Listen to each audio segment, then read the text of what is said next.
The moment the entire town fell silent, Cora Bennett knew her worst nightmare had come true. Mrs. Halstead's voice cut through the church social like a blade. A girl with a child and no husband doesn't belong here. But before Cora could run, before she could grab her son and disappear like she'd done in 3 towns before, a tall cowboy stepped forward and said words that would change everything. If you want to know how a woman nobody wanted became the heart of a family built on courage, stay until the end. And comment what city you're watching from so I can see how far this story travels. The Woman Who Stayed in the Shadows. The gunshot cracked across Silverside's town square like thunder splitting a summer sky, and Cora Bennett's entire world contracted to the small, warm body pressed against her chest. "Mama?" 4-year-old Evan's voice trembled against her collarbone, his small fingers tangling in the worn fabric of her dress. "Mama? What was that?" "Shh, baby, shh." Cora's heart hammered so violently she was certain everyone within 10 feet could hear it. Her arms tightened around Evan as she pressed them both deeper into the narrow gap between the general store and the boarding house, where shadows gathered thick as guilt and just as heavy. Around them, Silverside's Founders' Day festival continued its raucous celebration. Someone shouted, "Just a cowpoke celebrating, no harm done." Laughter rippled through the crowd like wind through wheat. A fiddle resumed its frantic tune, and boots began stomping the packed earth again, raising dust that caught the late afternoon light in golden swirls. But Cora couldn't move, couldn't breathe. The gunshot had transported her back to that night in Stillwater, the night Jim Bradshaw had kicked in her boarding house door, drunk and angry, demanding to know why she'd refused his generous offer of employment at the saloon. The night she'd grabbed Evan and run with nothing but the clothes on their backs and $7 sewn into her petticoat. "Mama, you're squeezing too tight." Evan squirmed in her grip, and Cora realized her fingers were digging into his small shoulders. "I'm sorry, sweetheart. I'm sorry." She forced herself to loosen her hold, though every instinct screamed at her to grab him and run.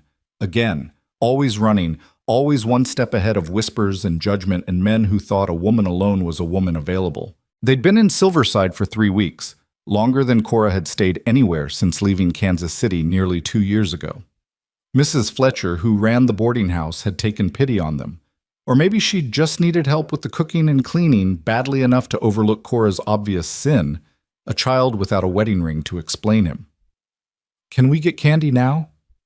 Evan's resilience never ceased to amaze her. The fear in his voice had already disappeared, replaced by the hopeful wheedling of a little boy at a festival. "You said maybe, Mama. You said if we had extra pennies." "I know what I said." Cora smoothed his dark hair, so like her own, and tried to gather the courage to step back into the crowd. But the thought of all those eyes judging, calculating, whispering, made her stomach clench. She knew what they saw when they looked at her. A fallen woman. A girl who'd made a mistake and refused to hide the evidence. At 22, Cora had learned that society had no mercy for women like her, no matter how they'd come to their circumstances. It didn't matter that she'd been 17 and desperately in love. It didn't matter that Robert Cunningham had promised her everything, marriage, a home, a family, and delivered nothing but lies and abandonment. "Mama?" Evan pulled back to look at her face, his brown eyes, Robert's eyes, though Cora tried never to think of that, wide with concern. "Are you sad again?" The question pierced her heart. 4 years old, and he already recognized the weight she carried, the shadows that never quite left her face. "No, baby, Mama's fine. I'm just—" She stopped because she'd promised herself she would never lie to him. He deserved that much honesty in a world that had given him so little. "I'm just being careful." "Because of the bad men?" Cora's throat tightened. She'd tried so hard to shelter him from the worst of their struggles, but children saw everything. They absorbed fear like roots absorbing rain, drawing it deep into themselves where it could twist and warp their view of the world. "There are no bad men here," she said, praying it was true. "This is a nice town. Mrs. Fletcher is kind to us, isn't she?" Evan nodded, but his expression remained solemn. Too solemn for a child who should be running wild at a festival, his pockets full of penny candy and his face sticky with lemonade. "Tell you what," Cora said, making a decision that felt both reckless and necessary. "Let's go find those candies, but we stay together, And if Mama says it's time to go, we go. Deal? Deal! Evan's face transformed with joy so pure it made Cora's chest ache. This was what she fought for, what kept her moving when exhaustion pulled at her bones like hands dragging her underwater. These moments of childhood happiness, stolen from a world that wanted to punish them both for her mistakes. She straightened her dress. The blue calico she'd sewn herself from fabric Mrs. Fletcher had given her in lieu of 2 weeks' wages, and stepped toward the edge of the alley. The afternoon sun hit her full in the face, and she squinted against its brightness, against the exposure of leaving the shadows. The town square bustled with activity. Long tables groaned under pies and cakes and roasted meats. Children chased each other around the gazebo where the fiddle player sawed away at the Irish washerwoman. Men clustered in groups, talking horses and cattle and the railroad that was supposedly coming through next year. Women stood in tight circles, their heads bent together in conversation that Cora knew, with bitter certainty, often involved speculation about people like her. "Stay close," she murmured to Evan, taking his hand. They'd made it perhaps 10 feet into the crowd when Mrs. Halstead materialized in front of them, like divine judgment made flesh. Delilah Halstead was 50 if she was a day, with a spine like an iron rod, and a face that suggested she'd never had an impure thought in her life, and was deeply suspicious of anyone who had.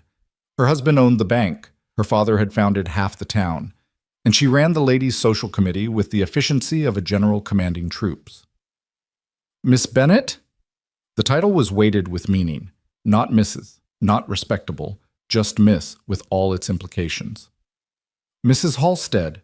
Cora's voice came out steadier than she'd expected. She felt Evan press against her skirts, instinctively seeking shelter. "I don't believe I've seen you at our Sunday services." Mrs. Halstead's eyes, pale blue and cold as winter ice, swept over Cora from head to toe, cataloging every mended seam, every sign of poverty and shame. "I've been working, ma'am. Mrs. Fletcher needs help serving breakfast to the boarders on Sunday mornings." This was true, though Cora knew it was also an excuse. She couldn't bear to sit in that church, feeling the eyes on her back, the whispers that followed her down the aisle like ghosts. "How convenient." Mrs. Halstead's lips thinned. "Though I would think a woman in your situation would be more concerned with her immortal soul." The words struck like a slap, and Cora felt blood rush to her cheeks.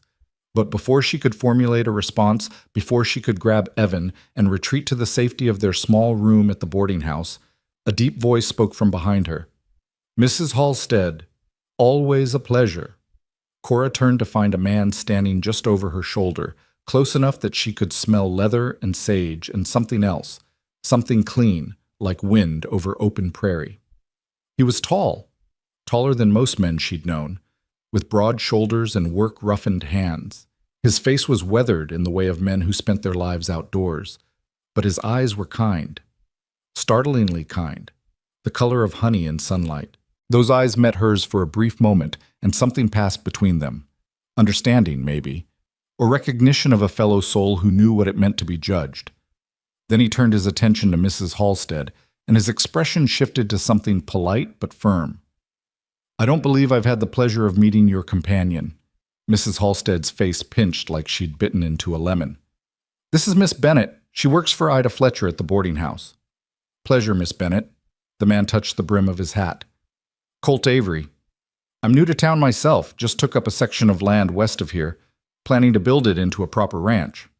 Cora managed a nod, too startled to speak. Men didn't usually acknowledge her in public, not kindly. They either looked through her as if she were invisible or looked at her in ways that made her skin crawl. "And who's this young man?" Colt Avery crouched down, bringing himself to Evan's level. "You must be about the bravest fellow at this festival." Evan, who'd been hiding behind Cora's skirts, peeked out cautiously. "Why?" "Because you're standing right here with all this noise and commotion, and you haven't run off scared yet. Takes courage for a man to stand his ground." Despite herself, Cora felt her lips twitch toward a smile. Evan straightened slightly, his chest puffing out with pride. "I'm 4, he announced, "and I'm not scared of anything." 4? Well, that's practically grown. When I was 4, I was scared of chickens. "Chickens?" Evan giggled, a sound like water over stones, pure and clear. That's silly. You'd think so, wouldn't you? But there was this one rooster at my uncle's farm, mean as a snake, chased me clear across the yard every morning. Colt Avery's eyes crinkled at the corners. Your mama know you're so brave. She knows. Evan glanced up at Cora with such absolute trust that she felt tears prick at her eyes. Mama says I'm her brave boy. Sounds like your mama's a smart lady. Mrs. Halstead made a noise somewhere between a cough and a snort. Mr. Avery, I hardly think... We were just heading to look at the candies, Colt continued, as if the older woman hadn't spoken. He straightened, his gaze returning to Cora. If you'd permit me, Miss Bennett, I'd be honored to escort you and your son. Being new to town, I could use the company, and I hear the licorice from the general store is particularly fine. Cora stared at him, searching for the catch, the angle, the ulterior motive, but all she saw in his face was genuine warmth, and underneath that, a kind of quiet determination that suggested he knew exactly what he was doing and why. Her voice faltered. She couldn't remember the last time someone had offered her kindness in public, where others could see, where it mattered. Please, Mama? Evan tugged at her hand. The man likes licorice, Mrs. Halstead's expression had gone from sour to thunderous. Mr. Avery, I don't know what they do where you come from, but in Silverside, we have standards. And I'm sure those standards include treating all of God's children with respect and compassion, Colt said mildly. My mother always said that was the whole point of going to church, learning how to be kinder. She'd be disappointed if I forgot that lesson now. The older woman's mouth opened and closed like a landed fish. Then she drew herself up to her full height, which was still several inches shorter than Colt Avery, and sniffed. I'll be speaking to my husband about this. Good day. She swept away, her back rigid with disapproval, and Cora found herself alone with this strange cowboy who just publicly defended her against the most powerful woman in town. You didn't have to do that, she said quietly. Mrs. Halstead, she runs things here. She could make your life difficult. Colt shrugged, apparently unconcerned. I've dealt with difficult before, and I don't much care for people who kick folks when they're down. His eyes met hers again, warm and steady. Seemed like you could use a friend. Cora wanted to tell him she didn't need friends, didn't need anyone, that she and Evan were fine on their own, but the words stuck in her throat because they were lies, and she'd promised Evan she wouldn't lie. We were going to get candy, she said instead, her voice barely above a whisper. Then let's get candy. Colt offered his arm in a gesture so natural, so easy, that for a moment Cora forgot she was supposed to be invisible. She looked down at Evan, who was practically vibrating with excitement, and then at the arm extended toward her. It was just a walk across the town square, just a few minutes in the company of a kind stranger. What harm could it do? Everything, whispered the part of her that had learned to survive by staying hidden. This is how it starts. This is how you get hurt again. But there was another voice, too, quieter but insistent. The voice that remembered being 17 and brave, before the world had taught her to be afraid. The voice that wanted Evan to see his mother as more than a shadow, more than a cautious ghost haunting the edges of life. She placed her hand lightly on Colt Avery's arm. His smile was like sunrise, slow and warm and full of promise. Come on, partner, he said to Evan. Let's go see about that licorice. They moved through the crowd together, and Cora felt the stares like pinpricks against her skin. But Colt Avery walked steadily, his stride unhurried, as if escorting her and her son through the Founders' Day festival was the most natural thing in the world. The candy stand was run by Mr. Chen, who operated a small shop on the east side of town. He'd always been kind to Cora, never asking questions, sometimes slipping Evan an extra peppermint when he thought no one was looking. Miss Bennett! Mr. Chen's face creased into a genuine smile. And young Evan, come to see the sweets. Yes, sir. Evan pressed his face against the glass display, his breath fogging the surface as he examined the colorful array of candies. Mr. Chen, this is Colt Avery, Cora said, finding her voice. He's new to the area. Welcome, welcome. Mr. Chen bobbed his head. Always good to see new faces. You have a sweet tooth, Mr. Avery? I've been known to indulge, Colt said. Though I was hoping you might recommend something. I promised this young man we'd find the best candy at the festival." Evan looked up at him with something approaching worship, and Cora felt her heart twist. He'd never known a father, never had a man in his life who spoke to him with kindness and respect. The lack of it had hollowed out a place inside her son that she couldn't fill, no matter how hard she tried. "The lemon drops are very popular," Mr. Chen said, pointing to a jar of bright yellow candies. "And the peppermints, of course, but for a special occasion," he reached under the counter and produced a small box. "Chocolates, fresh this week from Denver." Evan's eyes went round as saucers. Chocolate was a luxury far beyond their reach, something Cora occasionally glimpsed in shop windows but never dared to purchase. "We'll take a half-pound of the licorice," Colt said, pulling coins from his pocket. "A quarter-pound of lemon drops," and he glanced down at Evan. "How about we let this young man pick out one piece of chocolate, any one he wants?" "Mr. Avery, that's too generous," Cora began, but Colt shook his head. "It's a festival," he said simply, "and I just got paid for my first week of work at the Rocking M Ranch. A man ought to celebrate good fortune with friends." Friends. The word hung in the air between them, fragile and strange. Mr. Chen opened the chocolate box, and Evan approached it with the reverence usually reserved for church. His small finger hovered over the selections, weighing his choice with the seriousness of a judge delivering a verdict. "That one," he finally pronounced, pointing to a chocolate with a swirl of caramel on top. "Excellent choice." Mr. Chen carefully wrapped it in waxed paper and handed it to Evan, who clutched it like treasure. While Colt completed the purchase, Cora studied him from the corner of her eye. He moved with the easy confidence of a man comfortable in his own skin, but there was something more there too, something watchful in the way his gaze periodically swept the crowd, as if checking for danger. A soldier's habit, maybe, or a lawman's, or maybe just the habit of someone who'd learned that the world could turn dangerous in a heartbeat. "Here." Colt handed her the bag of licorice and lemon drops. "Something to enjoy later." "I can't accept." "Sure you can. It's a gift, Miss Bennett. No strings, no expectations, just one new friend to another." He crouched down beside Evan again. "You gonna eat that chocolate now, or save it for later?" Evan looked at the wrapped chocolate, then up at his mother. "Can I save it, Mama? To make it last longer?" Cora's throat tightened. He was so young, but already he understood scarcity, the need to make precious things last because you never knew when you'd have them again. "You can save it, baby." "Smart thinking," Colt approved. "Best things in life are worth savoring."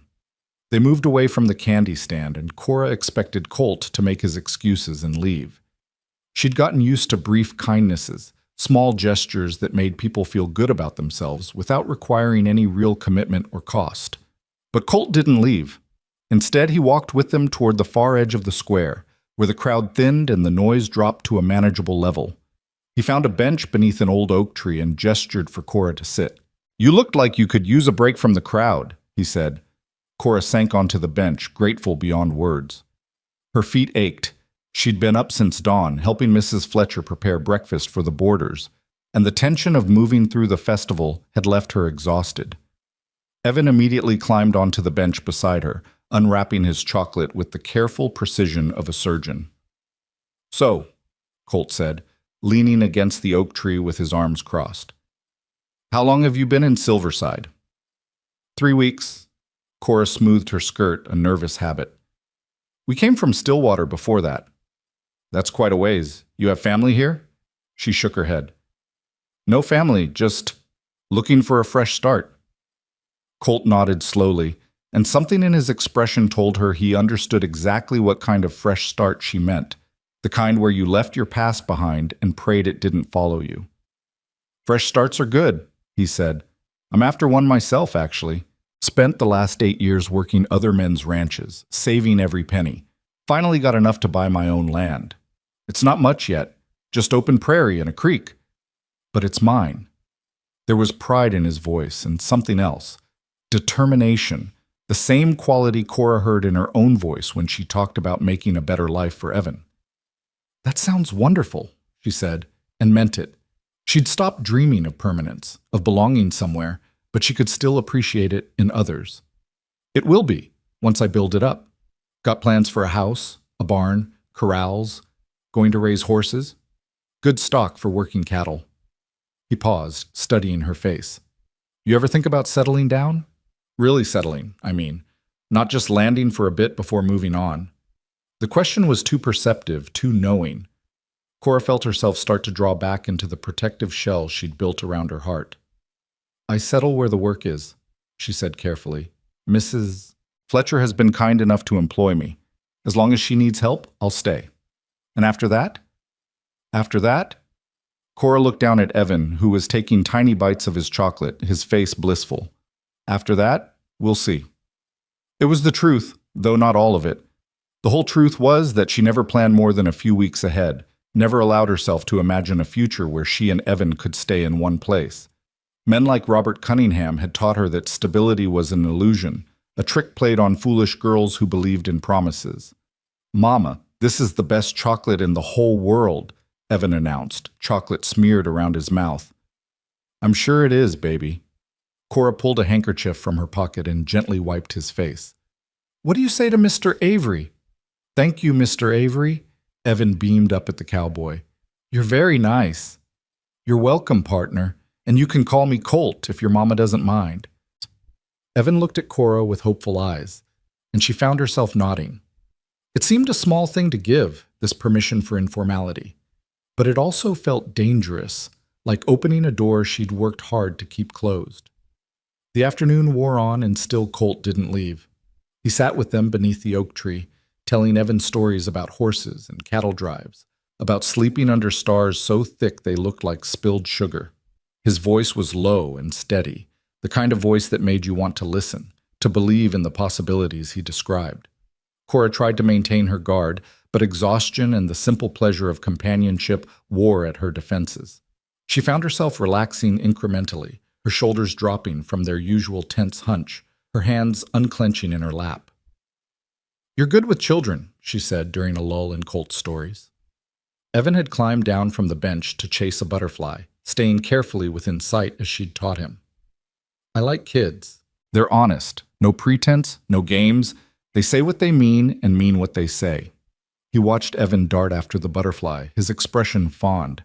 That's a good boy you've got there. He is. Pride and fierce love swelled in Cora's chest. He's the best thing I ever did.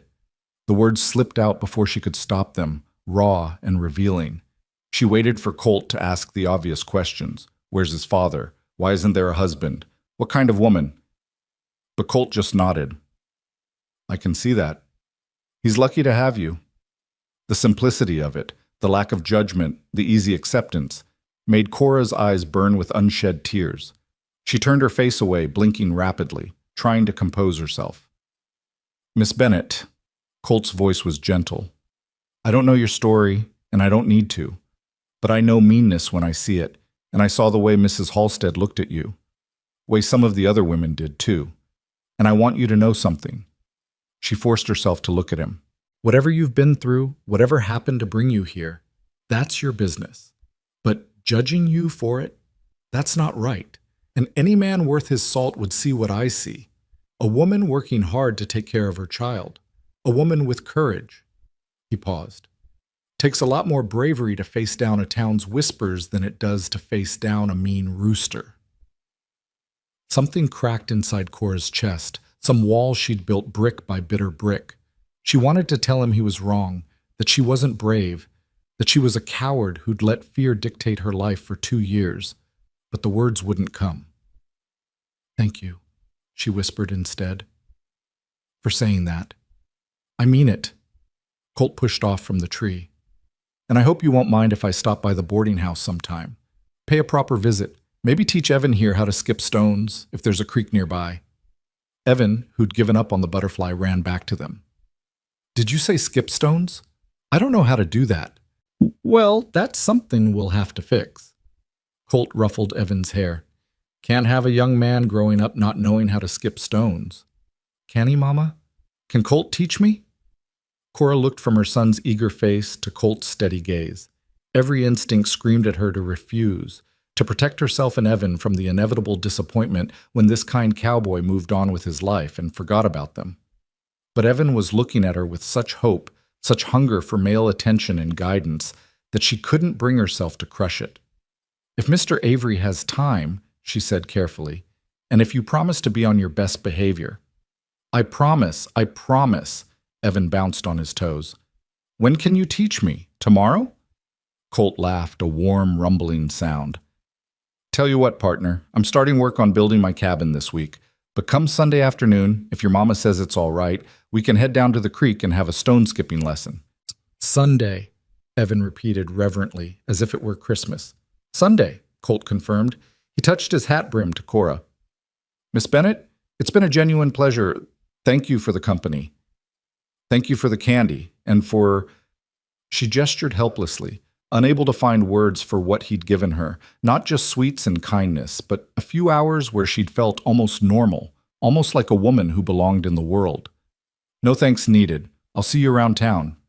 He started to walk away, then paused and turned back.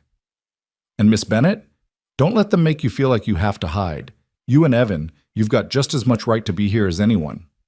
Then he was gone, disappearing into the festival crowd, leaving Cora sitting on the bench with her sleeping son and a paper bag of candy and a strange, fluttering feeling in her chest that she recognized with equal parts terror and longing as hope.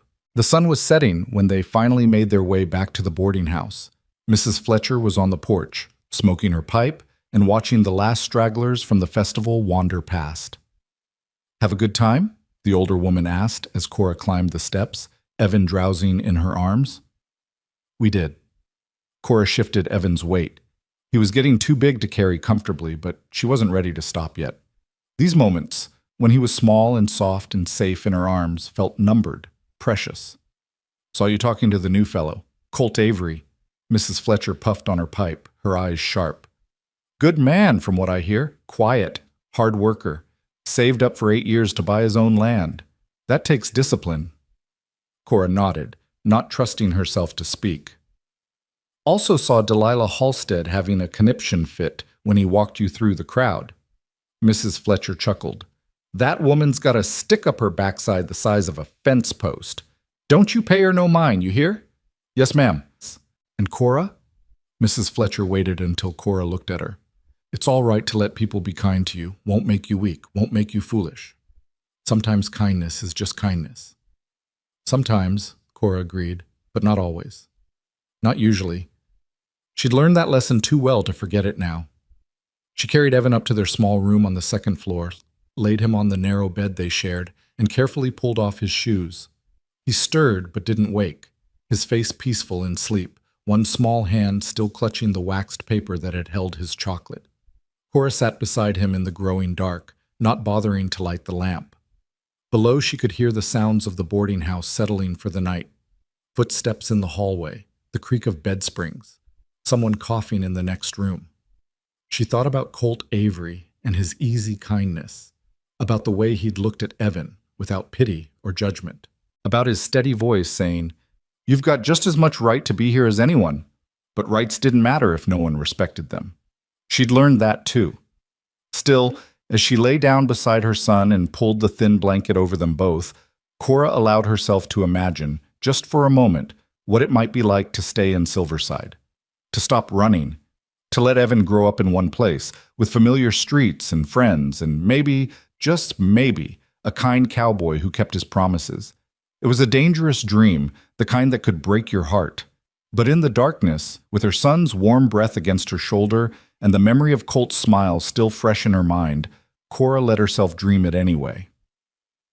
Outside, the last sounds of the Founders' Day festival faded into silence, and the stars came out one by one over the town of Silverside, indifferent and eternal as hope. The Sunday afternoon arrived with a clarity that made Cora nervous, as if the universe itself was conspiring to strip away her excuses. The sky stretched endless and blue above Silverside, and Evan had been awake since dawn, pestering her about the stone-skipping lesson until she'd finally snapped at him, something she immediately regretted when she saw his face crumple.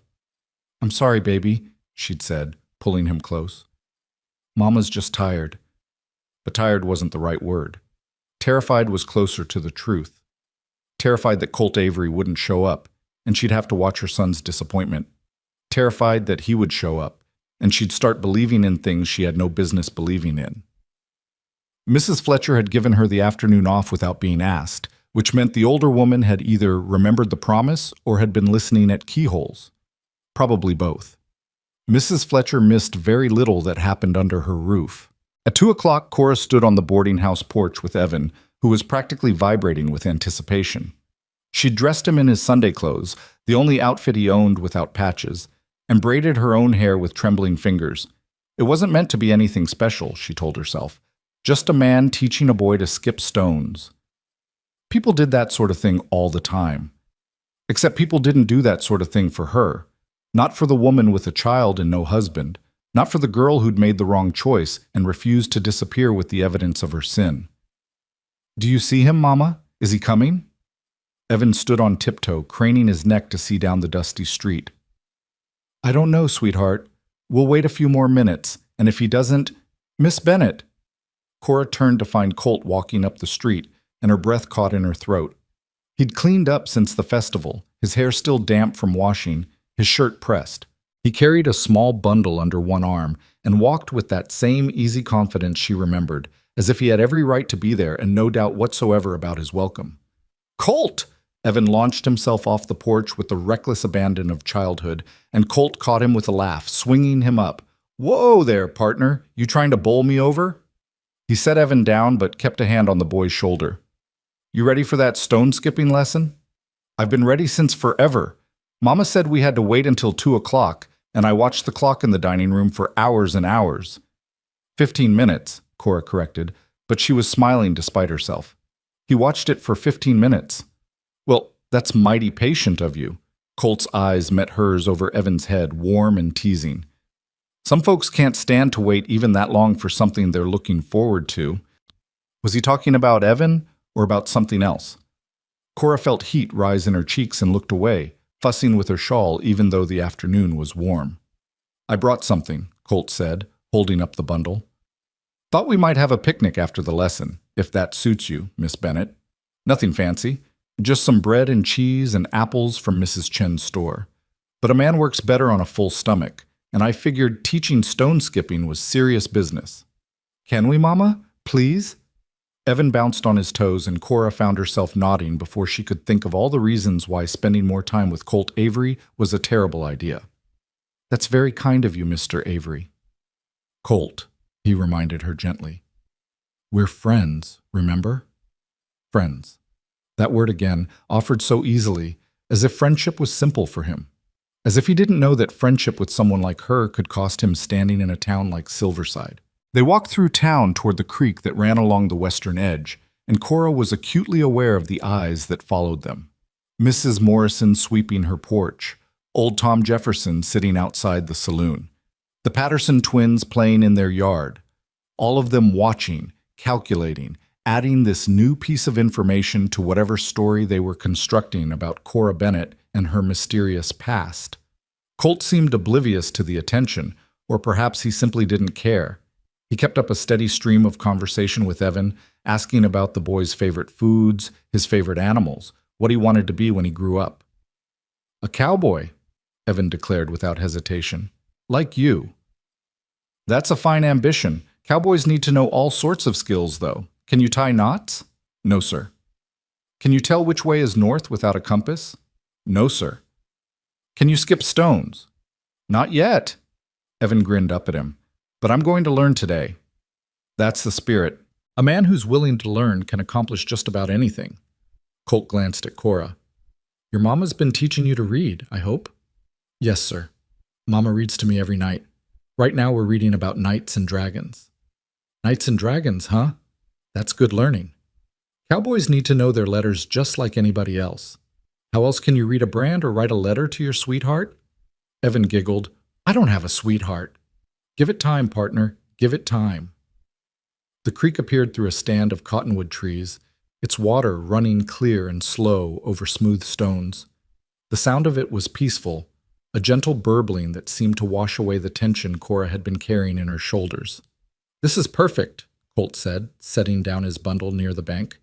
Shallow water, lots of flat stones. Couldn't ask for better. All right, Evan, first thing a cowboy needs to know about skipping stones is that not just any rock will do. You need a flat one, smooth, about the size of your palm. Go on and find a few. We'll pick the best ones. Evan scampered along the bank, examining stones with intense concentration. Colt moved to stand beside Cora, close enough that she could feel the warmth radiating from him in the afternoon sun. He's a good boy, Colt said quietly. Smart, curious, well-mannered. You've done fine work raising him. Cora's throat tightened. Compliments about Evan always undid her, cutting through her defenses like nothing else could. Thank you. I try. It's not always easy. I imagine not. He paused, and when he spoke again, his voice was careful. Is his father in the picture at all? There it was. The question she'd been dreading. Cora kept her eyes on Evan, watching him crouch by the water's edge. No, she said simply. He's not. She waited for the follow-up questions, the ones everyone always asked. What happened? Where is he? Did he die or did he leave? But Colt just nodded, as if her answer was sufficient. That must be hard. For both of you. We manage. The words came out sharper than she'd intended, years of defensive anger giving them an edge. She forced herself to soften. I'm sorry. I don't mean to be rude. It's just, people usually have opinions about my situation. I'm not people, Colt said. He turned to look at her fully, his expression serious. And I told you at the festival, I don't need to know your story to see what's in front of me. A woman taking care of her child the best way she knows how. That's all that matters to me. Look, Mama, I found a good one. Evan came running back, his hand full of stones. Cora blinked rapidly, willing away the tears that threatened. Let's see what you've got, baby. Colt crouched down to examine Evan's collection, his large hands gentle as he turned each stone over. This one here, see how flat it is? And smooth on both sides? That's what we want. This one's too round. It'll just plop into the water. But these three, these are winners. For the next hour, Colt worked with Evan on the mechanics of stone skipping. How to hold the stone. How to flick your wrist just so. How to throw low and fast so the stone kissed the water at the right angle. Cora sat on the bank, her skirts tucked around her legs, watching her son laugh and try and fail and try again, never once getting discouraged because Colt was there, patient and encouraging, celebrating every small improvement. That's it! You almost got it that time. Did you see how it bounced once before it sank? One more try, just a little more wrist. And then Evan did it. The stone skipped twice across the surface of the creek before disappearing with a plop, and the boy let out a whoop of triumph so loud it startled a flock of birds from the cottonwoods. Did you see, Mama? Did you see? I did it! I saw, sweetheart. That was wonderful. Evan turned to Colt, his face radiant. Can I do it again? Please? Of course you can. Practice makes perfect. See if you can get 3 skips this time. Cora watched them, these two figures at the water's edge, and felt something crack wider in her chest. Evan looked so happy, so completely at ease in a way she rarely saw.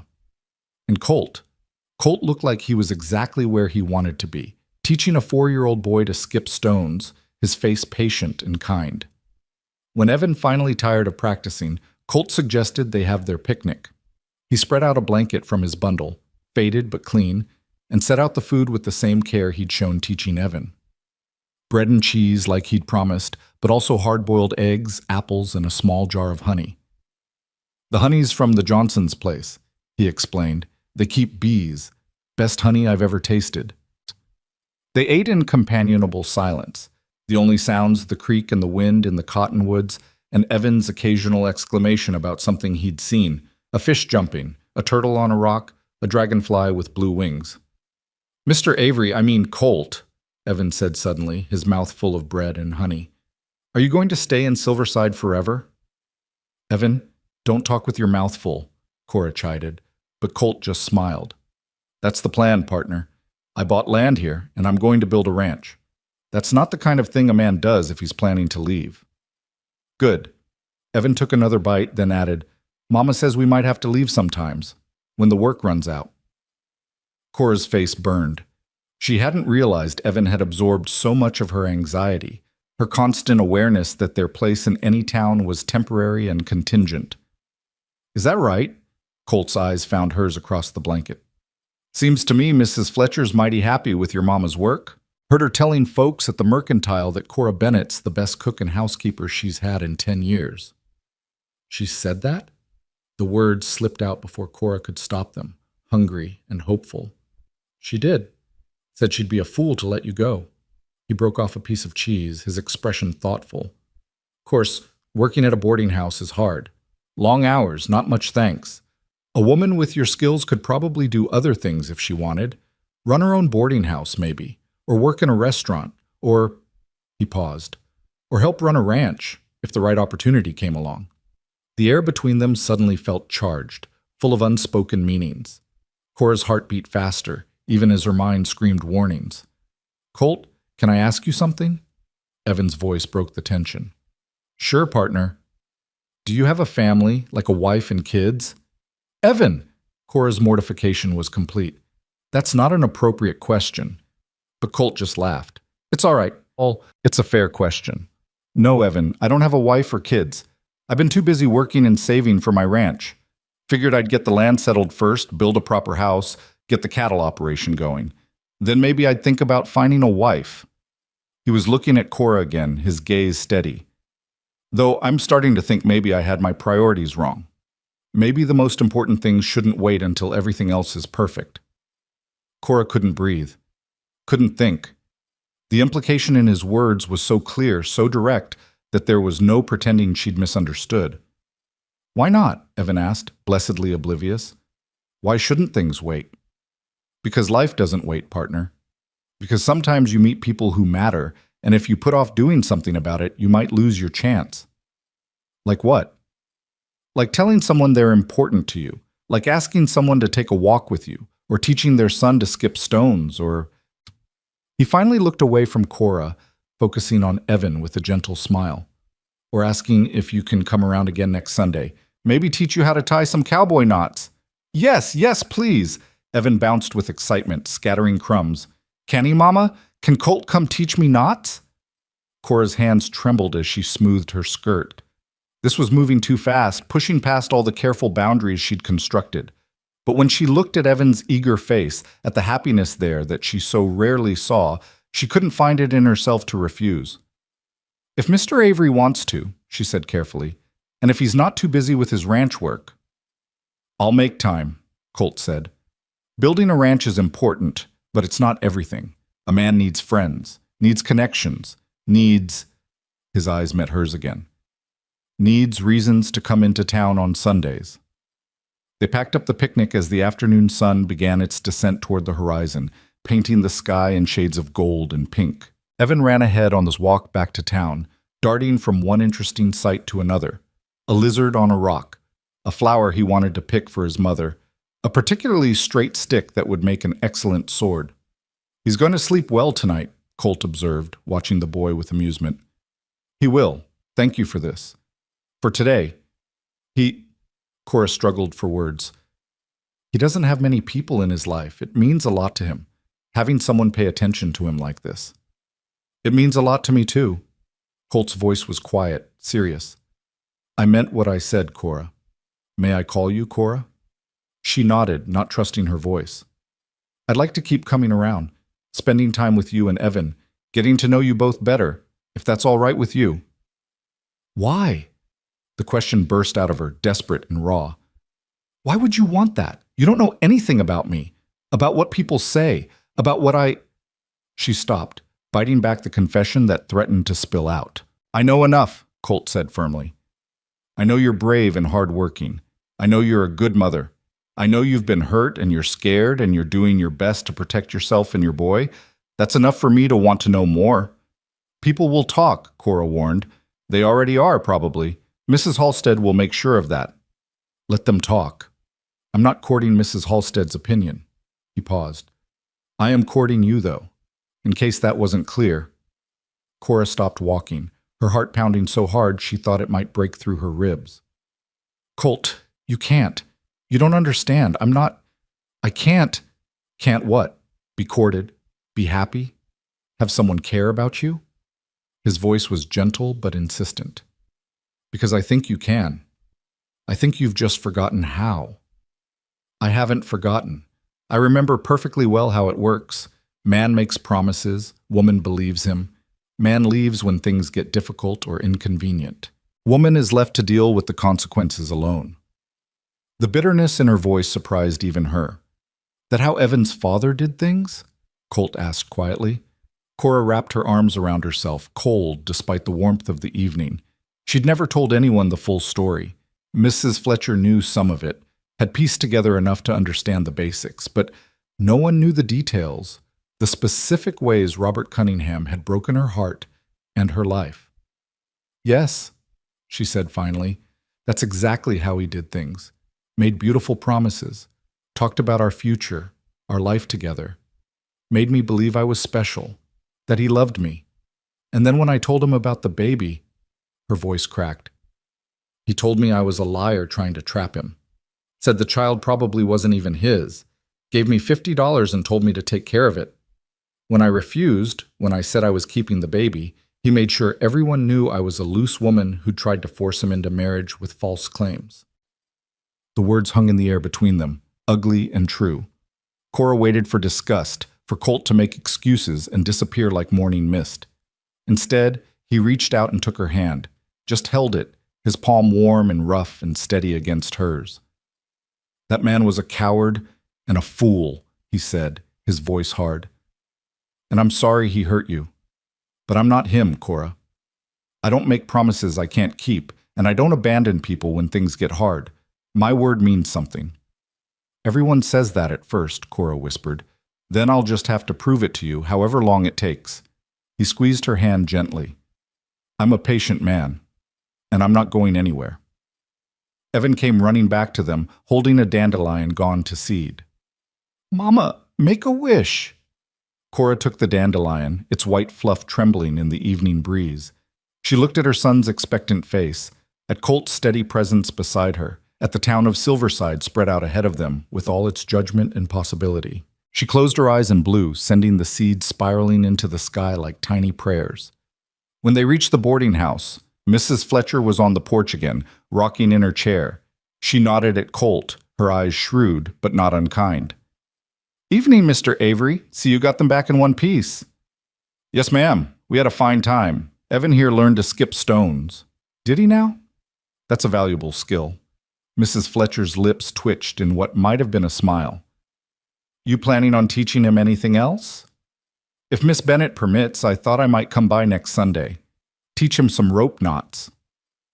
Rope knots, Mrs. Fletcher repeated, her expression unreadable. She looked at Cora.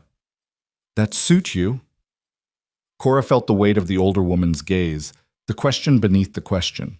Mrs. Fletcher had been kind to her, given her work when she desperately needed it, asked no uncomfortable questions. But this was different. This was allowing a man to court her openly, where everyone could see. Yes, ma'am, Cora heard herself say. That suits me fine. Mrs. Fletcher nodded slowly. Good. A boy needs a man's teaching sometimes, things a mother can't provide, no matter how hard she tries. She turned her attention back to Colt. You're welcome to visit, Mr. Avery, long as your intentions are honorable. They are, ma'am. I promise you that. See that they stay that way. Mrs. Fletcher stood, gathering her shawl. Come on, Evan. Let's get you inside and washed up for supper. Your mama will be along shortly. Evan hugged Colt's legs fiercely. Thank you for teaching me to skip stones. Next time, will you teach me about horses, too? Next time, Colt agreed, ruffling the boy's hair. Go on now. Mind Mrs. Fletcher. When they were alone on the porch, Colt turned to Cora. In the gathering dusk, his face was shadowed, but his eyes caught the last light, warm and intent. Thank you, he said, for today, or for giving me a chance. You might regret it, Cora warned, when you see how people treat me, how they'll treat you, by association. Let me worry about that. He reached up, hesitated, then gently tucked a strand of hair behind her ear. The gesture was so tender it made Cora's breath catch. I'll see you next Sunday, maybe before if I need to come into town for supplies. Maybe, Cora agreed, though her voice was unsteady. She watched him walk away into the deepening twilight, his form eventually disappearing around the corner of Main Street. Only then did she allow herself to lean against the porch railing, her legs suddenly shaky. "You all right?" Mrs. Fletcher's voice came from the doorway. Cora turned to find the older woman watching her with knowing eyes. "I don't know," Cora admitted. "I don't know what I'm doing." "You're living," Mrs. Fletcher said simply. "Maybe for the first time in a long while, you're actually living instead of just surviving. There's a difference, you know. It's dangerous. Living always is, but dying inside because you're too scared to take a chance? That's worse." Mrs. Fletcher moved to stand beside her, looking out at the darkening street. "That Avery fellow, he's good people. I've asked around about him. Works hard, saves his money, treats folks right. And the way he looks at you?" She shook her head. "Don't throw that away because you're scared, Cora. Fear's a poor master. What if he's like Robert? What if he promises things and then you'll survive it, just like you survived before? But what if he's not? What if he's exactly what he seems to be? A good man who sees a good woman and wants to build something real? You going to let fear steal that possibility?" Cora had no answer. She stood on the porch as full dark fell over Silverside, thinking about dandelion wishes and stone-skipping lessons, and a cowboy who said his word meant something. Upstairs, she found Evan already in his nightshirt, scrubbed clean, and sitting on their bed with his eyes bright. "Mama, I like Colt. Do you like him too?" Cora sat beside her son, smoothing his damp hair. "Yes, baby, I like him. Is he going to be our friend? For real, not just for a little while?" The question pierced her heart. Even at 4, Evan understood the temporary nature of their connections, the way people drifted in and out of their lives. "I hope so," she said honestly, "but we'll have to wait and see." "I hope so too." Evan yawned, his eyes already drooping. "He's the nicest man I ever met. Except for Mr. Chen, but Colt taught me to skip stones." "He did. That was very kind of him." "Mama," Evan's voice was sleepy now, fading toward dreams. "Do you think Colt could be my papa?" Cora's breath stopped. She'd known Evan felt the absence of a father. How could he not, when every other child in town had one? But he'd never asked about it so directly before. "Oh, sweetheart, that's complicated." "Why? Don't papas just love mamas and their kids? Colt said he likes us. He could love us if he wanted to." Out of the mouths of children, Cora held her son close, blinking back tears. "It's not quite that simple, baby. But maybe someday. We'll see." "Okay." Evan snuggled against her, already half asleep. "I'm going to wish for it every night on the stars. Mrs. Fletcher says star wishes are powerful." "They are," Cora whispered. "They truly are." She lay beside Evan in the darkness, listening to his breathing deepen into sleep, thinking about the day that had just passed. She thought about Colt's patience teaching Evan to skip stones, about the way he'd held her hand when she told him about Robert, about his steady voice saying, "I'm not going anywhere."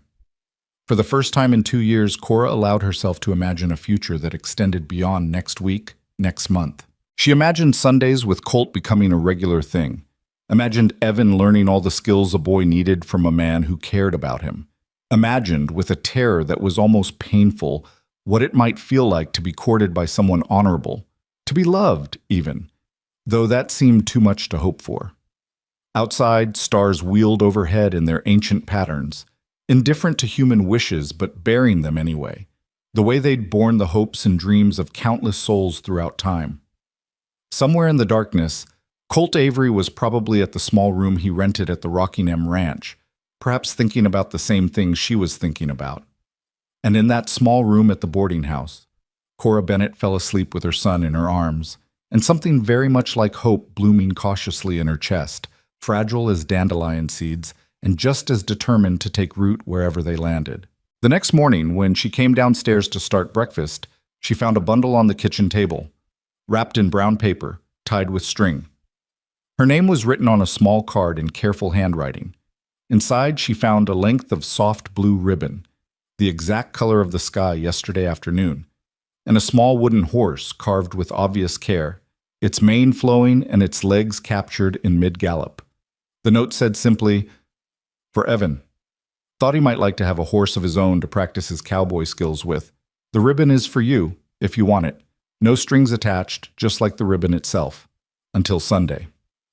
See, Cora stood in the quiet kitchen holding the gifts, and for the first time in years she smiled at the day ahead with something other than dread. It was a small thing, that smile, but it was a beginning. And beginnings, she was learning, were worth more than she'd given them credit for. The carved wooden horse became Evan's most treasured possession, rarely leaving his small hands during the 3 weeks that followed. Cora watched her son gallop the toy across every surface in the boarding house. The kitchen counter while she cooked, the dining table during meals, the windowsill in their room at night, and felt her careful walls crumbling with each passing day. Colt came every Sunday without fail, rain or shine. He taught Evan to tie a bowline knot, then a clove hitch, then a lasso loop. He brought stories about the progress on his cabin, about the horses he was training at the Rocking M, about the land he was slowly transforming into something resembling a ranch. And he brought small gifts that seemed thoughtless but weren't. Wildflowers picked on his ride into town, a book of frontier tales for Evan, a jar of preserves from a neighbor who'd heard Cora liked blackberries. He never pushed, never demanded more than she was willing to give. But his presence became as regular as Sunday itself, something Cora found herself anticipating despite every warning her wounded heart whispered. Mrs. Fletcher watched it all with approval, though she said little.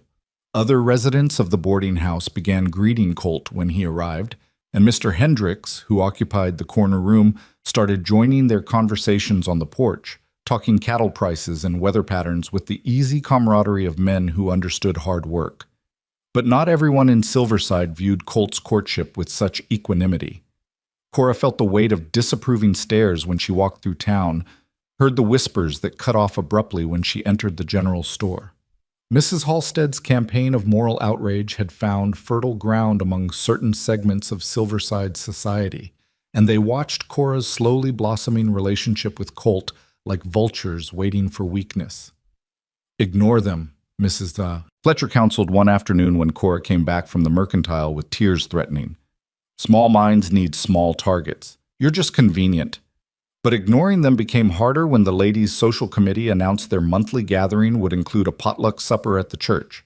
The invitation was extended to the entire town, painted as a celebration of community and fellowship. Mrs. Fletcher encouraged Cora to attend. "You can't hide forever," the older woman said, her voice firm but not unkind. "And Colt will be there. He told me himself he plans to escort you, if you'll have him." "That's exactly why I shouldn't go." Cora kneaded bread dough with more force than necessary, flour dusting her forearms. "It'll just give them more ammunition. Or it'll show them you're not ashamed, that you have just as much right to be there as anyone." Mrs. Fletcher leaned against the kitchen counter, arms crossed. "What are you teaching Evan if you keep hiding? That some people deserve to live in the light and others don't? That he should be ashamed of who he is?"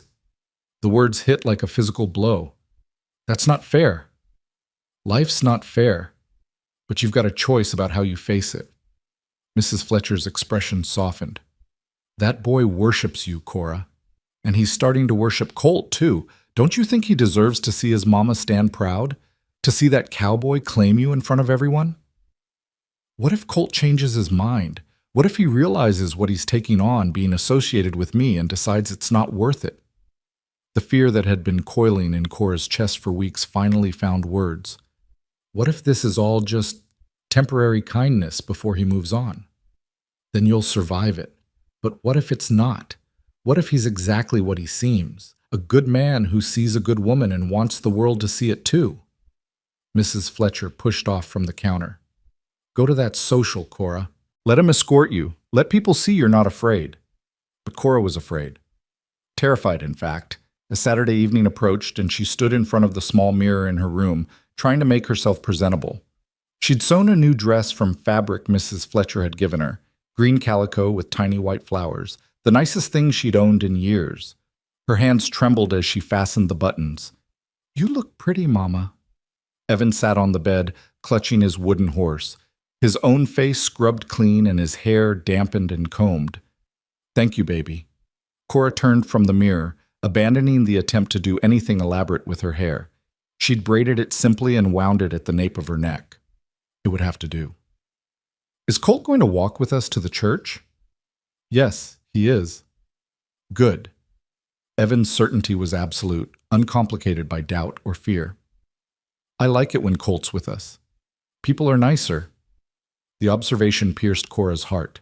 4 years old, and already he'd learned that his reception in the world depended on who stood beside them. Colt arrived precisely at 6, dressed in clothes Cora had never seen him wear, pressed trousers, a white shirt, a vest that looked new. His hair was still damp from washing, and he held his hat in his hands, turning it nervously.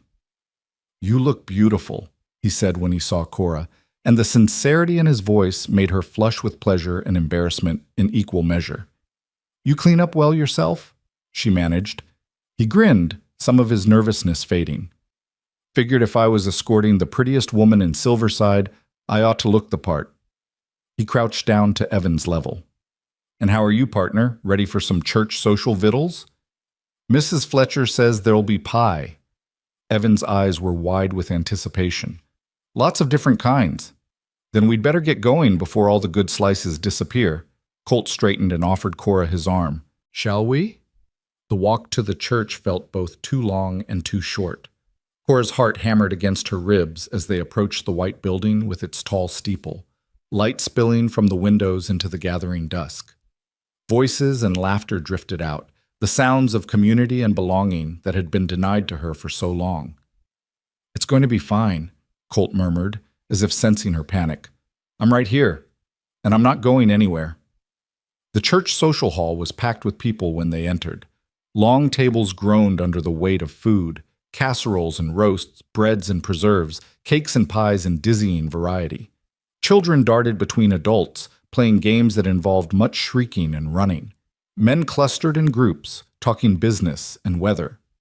Women arranged dishes and served punch, their heads bent together in conversation. The room didn't fall silent when Cora entered on Colt's arm.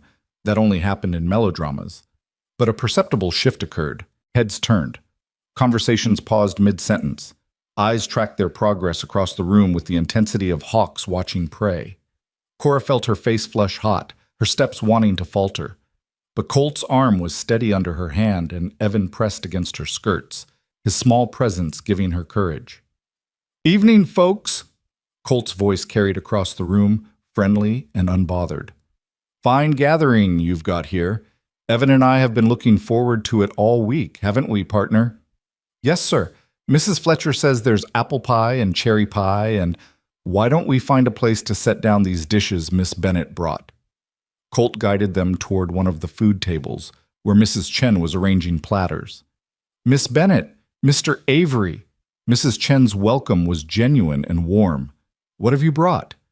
"Corn pudding and biscuits," Cora said, her voice steadier than she felt.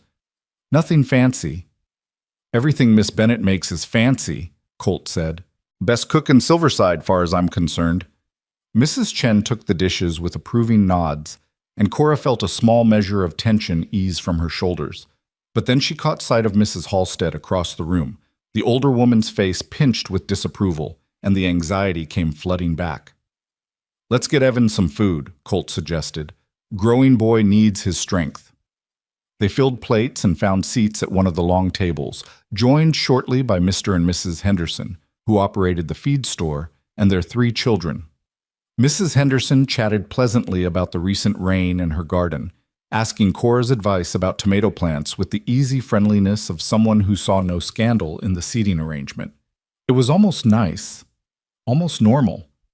Cora began to relax incrementally, watching Evan devour his food with single-minded determination to save room for pie. She even found herself laughing at one of Mr. Henderson's stories about a confused cow that had wandered into his store. Then Mrs. Halstead's voice cut across the pleasant murmur of conversation like a knife through silk. "I'm surprised to see certain people here tonight." The room didn't fall silent, but it quieted. Enough that everyone could hear. Enough that there was no pretending Mrs. Halstead wasn't making a public statement. Cora's stomach dropped. She felt Colt's hand find hers under the table, his grip warm and firm, but it did little to stop the dread spreading through her chest. Mrs. Halstead had positioned herself near the center of the room, her posture rigid with righteous indignation. Beside her stood three other women from the ladies' social committee, their expressions ranging from uncomfortable to smugly satisfied. After all, Mrs. Halstead continued, her voice carrying with practiced ease, this is a church function, a gathering of respectable families. I wouldn't have thought someone like Miss Bennet would feel comfortable among decent people. The room was definitely quiet now. Conversations had stopped entirely. Even the children sensed something wrong and stilled their games. Cora wanted to disappear. Wanted to grab Evan and run, the way she'd run from three other towns when the judgment became too heavy to bear. Her throat closed up, words dying before they could form. But Colt was standing, rising to his full height with a deliberation that made the movement almost threatening. His face was calm, but there was steel in his eyes that Cora had never seen before. Mrs. Halstead, he said, his voice quiet but carrying clearly through the silent hall. I'm not sure what you're implying, but I think you ought to reconsider your words. I'm not implying anything, Mr. Avery. I'm stating facts. Mrs. Halstead's chin lifted. That woman has a child with no husband to claim him. She's been run out of how many towns now? 3? 4? And yet she comes here, to our church, as if she has the same standing as decent women who've kept themselves pure and married properly. Cora felt the words like lashes, each one drawing blood. Beside her, Evan had gone very still, his small face confused and frightened. He might not understand all the words, but he understood the tone, the cruelty beneath the righteous veneer. She has a son, Mrs. Halstead pressed on, emboldened by Cora's silence. A bastard child born of sin. And instead of showing proper shame, instead of accepting her fallen state with humility, she parades around town as if she's done nothing wrong. As if respectable men should court her in public, as if decent families should associate with her. That's enough. Colt's voice cracked like a whip, and Mrs. Halstead actually took a step back. You've said more than enough, ma'am. I have every right to express my concerns about the moral character of— You have the right to your opinions, Colt interrupted, and Cora had never heard his voice so hard, so cold. But you don't have the right to humiliate a woman who's done nothing but work hard and raise her son with love and dignity. You don't have the right to judge someone whose circumstances you know nothing about. And you sure as hell don't have the right to call a child a bastard in a church social hall while claiming to speak for Christian decency. Mrs. Halstead's face went from white to red. How dare you speak to me that way? I am a founding member of this church, a pillar of this community. Then act like it, Colt said flatly. He turned, his gaze sweeping the room, making eye contact with person after person. I've been in Silverside for about 6 weeks now. In that time, I've gotten to know Cora Bennet pretty well. I've watched her work from dawn until late at night at Mrs. Fletcher's boarding house, never complaining, always doing more than her share. I've seen her raise her boy with patience and kindness, teaching him to read and be polite and care about other people. I've seen her survive on scraps when she could, saving every penny to make sure Evan had what he needed. He paused, and in the silence, Cora could hear her own heart pounding. I don't know the circumstances that brought her to Silverside, Colt continued, though this was a lie. He knew now she'd told him 2 Sundays ago in a moment of weakness and trust. And I don't care. What I know is this. Miss Bennet is one of the most honorable women I've ever met. She's brave and strong and decent. She's survived things that would break most people, and she's done it while maintaining her dignity and her principles. She's worked hard to support herself and her son without asking for charity or making excuses. She's been nothing but kind to everyone in this town, even those who've treated her poorly. His eyes found Mrs. Halstead again. Can you say the same, ma'am? Can everyone here say the same? Or are some of you more concerned with appearances than actual virtue? More worried about what the neighbors think than about showing Christian charity to someone who's struggling? Christian charity is not the same as condoning sin, Mrs. Halstead said, but her voice had lost some of its conviction. No, it's not, Colt agreed, but condemning someone for the circumstances of their life? For doing their best in a world that's been unkind to them? That's not righteousness, Mrs. Halstead. That's cruelty dressed up in Sunday clothes. He moved then, stepping away from the table and walking to where Cora sat frozen, her face burning with humiliation and something else, something that felt dangerously like hope. He extended his hand to her. "Miss Bennet," he said, his voice gentling, "would you do me the honor of taking a walk with me? I think the night air might be pleasant." Cora stared at his hand, at the calluses and scars from years of hard work, at the steadiness of it extended toward her in a room full of witnesses. She could feel every eye in the church social hall watching, waiting to see what she would do. If she took his hand, she would be accepting his public defense of her. She would be claiming the right to be courted, to be respected, to take up space in this community. It would be a declaration that she was not ashamed, that she would not hide anymore. If she refused, she would be retreating into the shadows again. Safer, perhaps, but also lonelier. And what would it teach Evan? That his mother was something to be ashamed of? That they deserved to be treated as less than others? Her hand shook as she placed it in Colt's. His fingers closed around hers, warm and strong, and he helped her stand. "What about the boy?" someone called out. "Mr. Patterson," Cora thought, though she couldn't be sure through the rushing in her ears. Colt looked down at Evan, who was still sitting at the table, his eyes wide and frightened. "What do you say, partner? Want to come with us?" Evan nodded mutely and scrambled off the bench. Colt scooped him up with his free arm, settling the boy on his hip as naturally as if he'd been doing it for years. Then he turned back to the assembled crowd, and what he said next would echo through Silverside for months to come. "For those of you who don't know," he said clearly, "I'm courting Miss Bennet, properly and honorably, with the intention of marriage if she'll have me. I'm courting her because she's a remarkable woman, because her son is a fine boy who deserves a father who'll stand up for him, because I'm tired of living alone and I'd be proud to build a life with someone who understands hard work and sacrifice and love." Cora's breath stopped. Marriage. He'd said marriage in front of everyone, not as a vague possibility, but as an intention. "If that bothers any of you," Colt continued, his gaze sweeping the room one last time, "I invite you to examine your own lives and ask yourselves if you've lived them perfectly, if you've never made a mistake, never needed forgiveness, never required grace from others, and if you find you have lived perfectly," his voice turned dry, skeptical, "then by all means cast your stones. But do it from a distance, because Miss Bennet and I won't be staying to catch them." He guided Cora toward the door, still carrying Evan, moving with unhurried dignity through the silent crowd. No one tried to stop them. No one spoke. It wasn't until they were outside, the cool night air hitting Cora's flushed face, that she realized she was trembling violently. Her legs gave out, and she sank onto the church steps, her breath coming in gasps that might have been sobs if she'd let them be. Colt set Evan down gently. "Partner, can you do me a favor?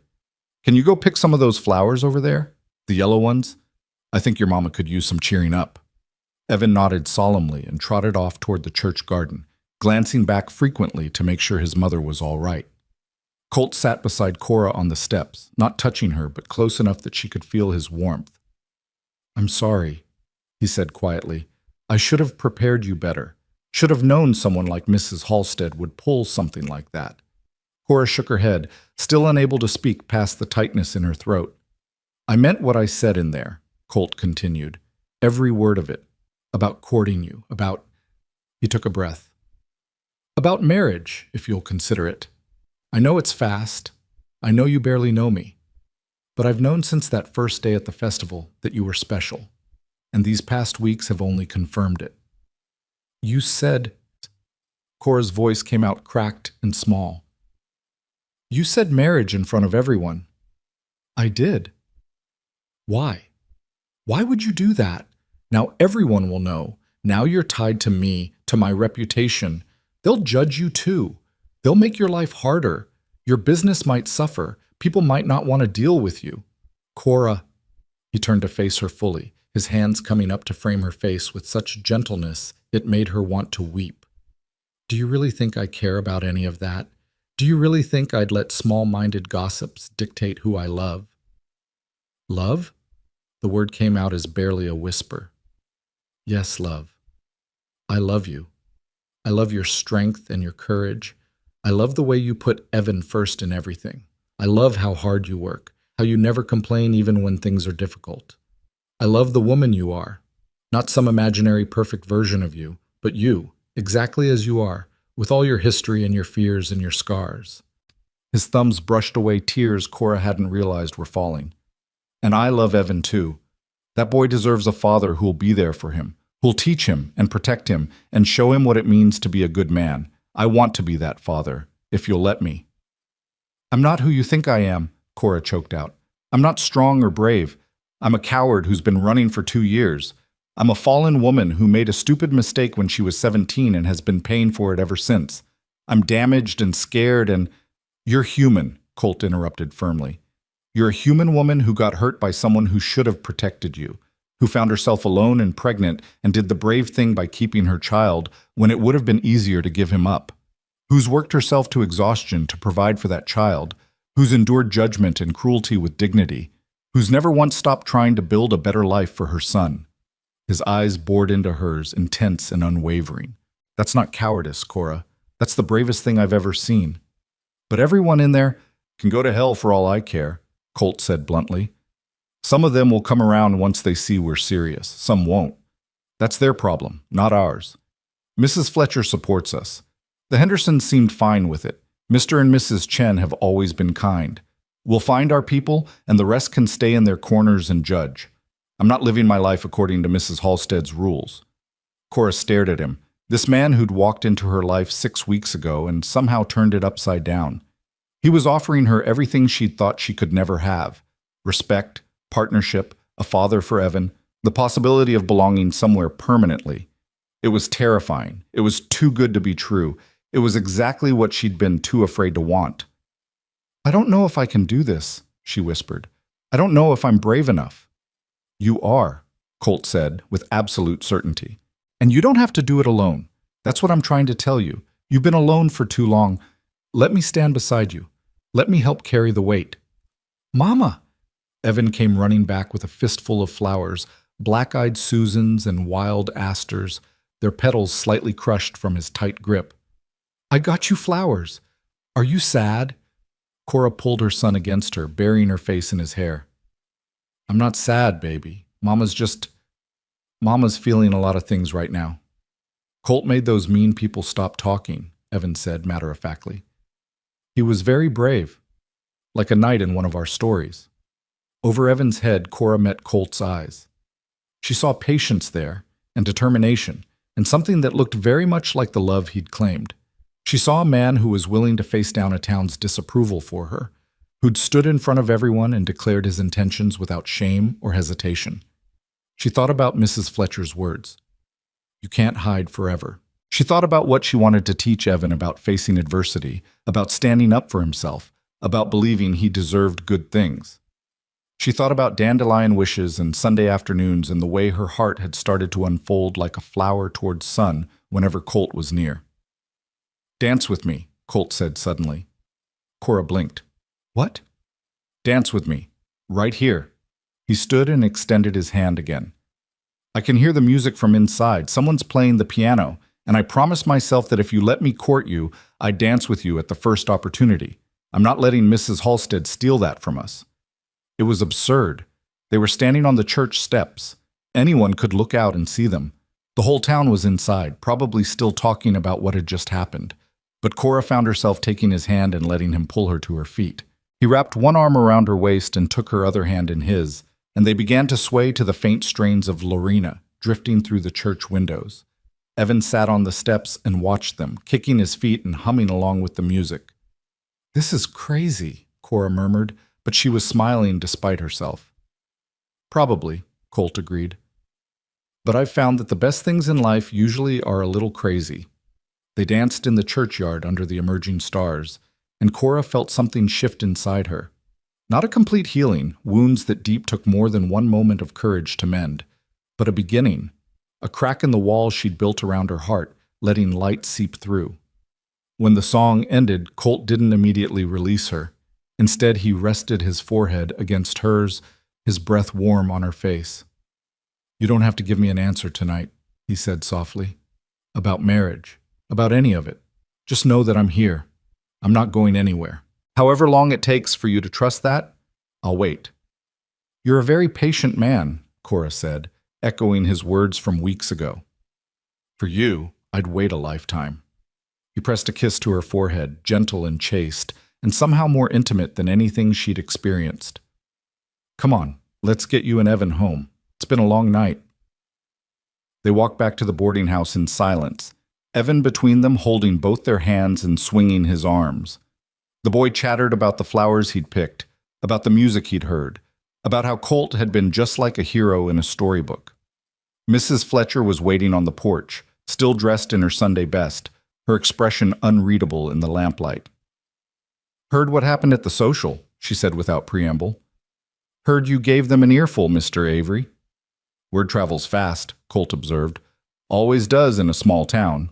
Mrs. Fletcher's eyes moved to Cora. You all right, girl? Cora nodded, not trusting her voice. Good. Mrs. Fletcher stood. Well, I'll say this. About time someone stood up to Delilah Halstead.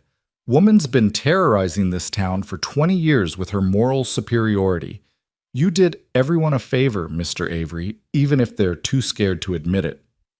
Appreciate that, ma'am. You're still welcome here, both of you. Anyone has a problem with that, they can take their business elsewhere. Mrs. Fletcher moved toward the door, then paused. Oh, and Cora, I raised your wages, starting Monday. Figure a woman who cooks like you and keeps this place running smooth deserves more than I've been paying. Should have done it sooner. She disappeared inside before Cora could respond, leaving the three of them standing on the porch in the warm night. I should get Evan to bed, Cora said finally. Of course. Colt crouched down one more time. Night, partner. You were very brave tonight. So were you, Evan said seriously. He threw his arms around Colt's neck in an impulsive hug that made the cowboy's eyes close briefly, his expression full of tenderness. Sleep well, Colt murmured, releasing him. Evan ran inside and Cora was left alone with Colt in the doorway. The silence stretched between them, heavy with everything that had been said and everything that remained unspoken. Thank you, Cora whispered, for what you did tonight. For standing up for me, for... Her voice broke. For making me feel like I matter. You do matter, Colt said fiercely. Don't ever doubt that. He left then, walking into the darkness toward the edge of town where his horse waited. Cora watched until she couldn't see him anymore, then went inside to find Evan already in his nightshirt, the wooden horse clutched in one hand and the crumpled flowers in the other. Mama, he said as she helped him into bed, are you going to marry Colt? The question hung in the air between them, enormous and terrifying and full of possibility. I don't know yet, baby. Mama needs to think about it. I hope you do, Evan said, his eyes already drooping with exhaustion. I hope you marry him, and we can live at his ranch, and I can learn to ride horses and be a real cowboy, and then I'll have a papa, and you won't be sad anymore. Cora's vision blurred with tears. Oh, sweetheart. It's okay if you need to think about it, Evan added generously. Mrs. Fletcher says ladies need time to think about important things. But I think you should say yes. Colt's the best man in the whole world. He might be, Cora whispered, smoothing her son's hair. He just might be. She lay beside Evan in the darkness, listening to his breathing deepen into sleep, and thought about everything that had happened, about Mrs. Halstead's cruelty and Colt's fierce defense, about dancing under the stars, about the word marriage spoken aloud in front of witnesses, about the possibility, fragile as dandelion fluff but persistent as hope, that maybe, just maybe, she could stop running, that maybe she could build a life here in Silverside with a cowboy who saw her not as damaged or fallen, but simply as a woman worth fighting for. The decision didn't come that night, or even the next day, but something had shifted. Something fundamental had changed in that church social hall when Colt Avery had stood up and claimed her in front of everyone. For the first time in 2 years, Cora Bennett allowed herself to believe that she might deserve the life he was offering. And that belief, small as it was, felt like the beginning of something that could grow into forever. The days following the church social passed in a strange haze of tension and transformation. Cora expected backlash, prepared herself for the cutting remarks, and cold shoulders that had driven her from other towns. But Silverside surprised her in ways she hadn't anticipated. Some people did cross the street to avoid her. Mrs. Halstead's faction remained tight-lipped and disapproving, their silence more pointed than words. But others began greeting her with small nods of acknowledgement. Mrs. Henderson stopped by the boarding house with a basket of vegetables from her garden, saying only, "Thought you might could use these." Mr. Chen slipped Evan an extra piece of candy when she bought flour, his smile knowing and kind. Even Reverend Matthews sought her out after Sunday service, his weathered face gentle as he said, "Everyone's welcome in God's house, Miss Bennet. Don't let anyone tell you different." The town, it seemed, was divided, but for once, Cora wasn't standing alone on the wrong side of the divide. Colt came every day that week, not just Sundays. He'd stop by after his work at the Rocking M, dusty and tired, but always with time for Evan. He taught the boy to whistle, to identify bird calls, to understand which clouds meant rain was coming, and he talked to Cora, really talked, the way two people did when they were trying to build something that would last. He told her about growing up in Texas, the youngest of 5 boys on a struggling farm, about watching his parents work themselves to exhaustion and still lose the land when a drought lasted 3 years, about going to work for other men's ranches at 14, saving every penny while his brothers drifted into drinking and gambling and wasted lives. "I swore I'd be different," he said one evening as they sat on the boarding house porch while Evan chased fireflies in the yard. "Swore I'd build something that couldn't be taken away by bad luck or bad weather, something permanent." "Is that what the ranch means to you?" Cora asked. "Permanence?" "It's what everything means to me." His eyes found hers in the gathering dusk. "I'm tired of temporary, Cora. Tired of drifting from job to job, place to place. I want roots. Want to wake up in the same bed every morning, walk the same land, build something that'll outlast me."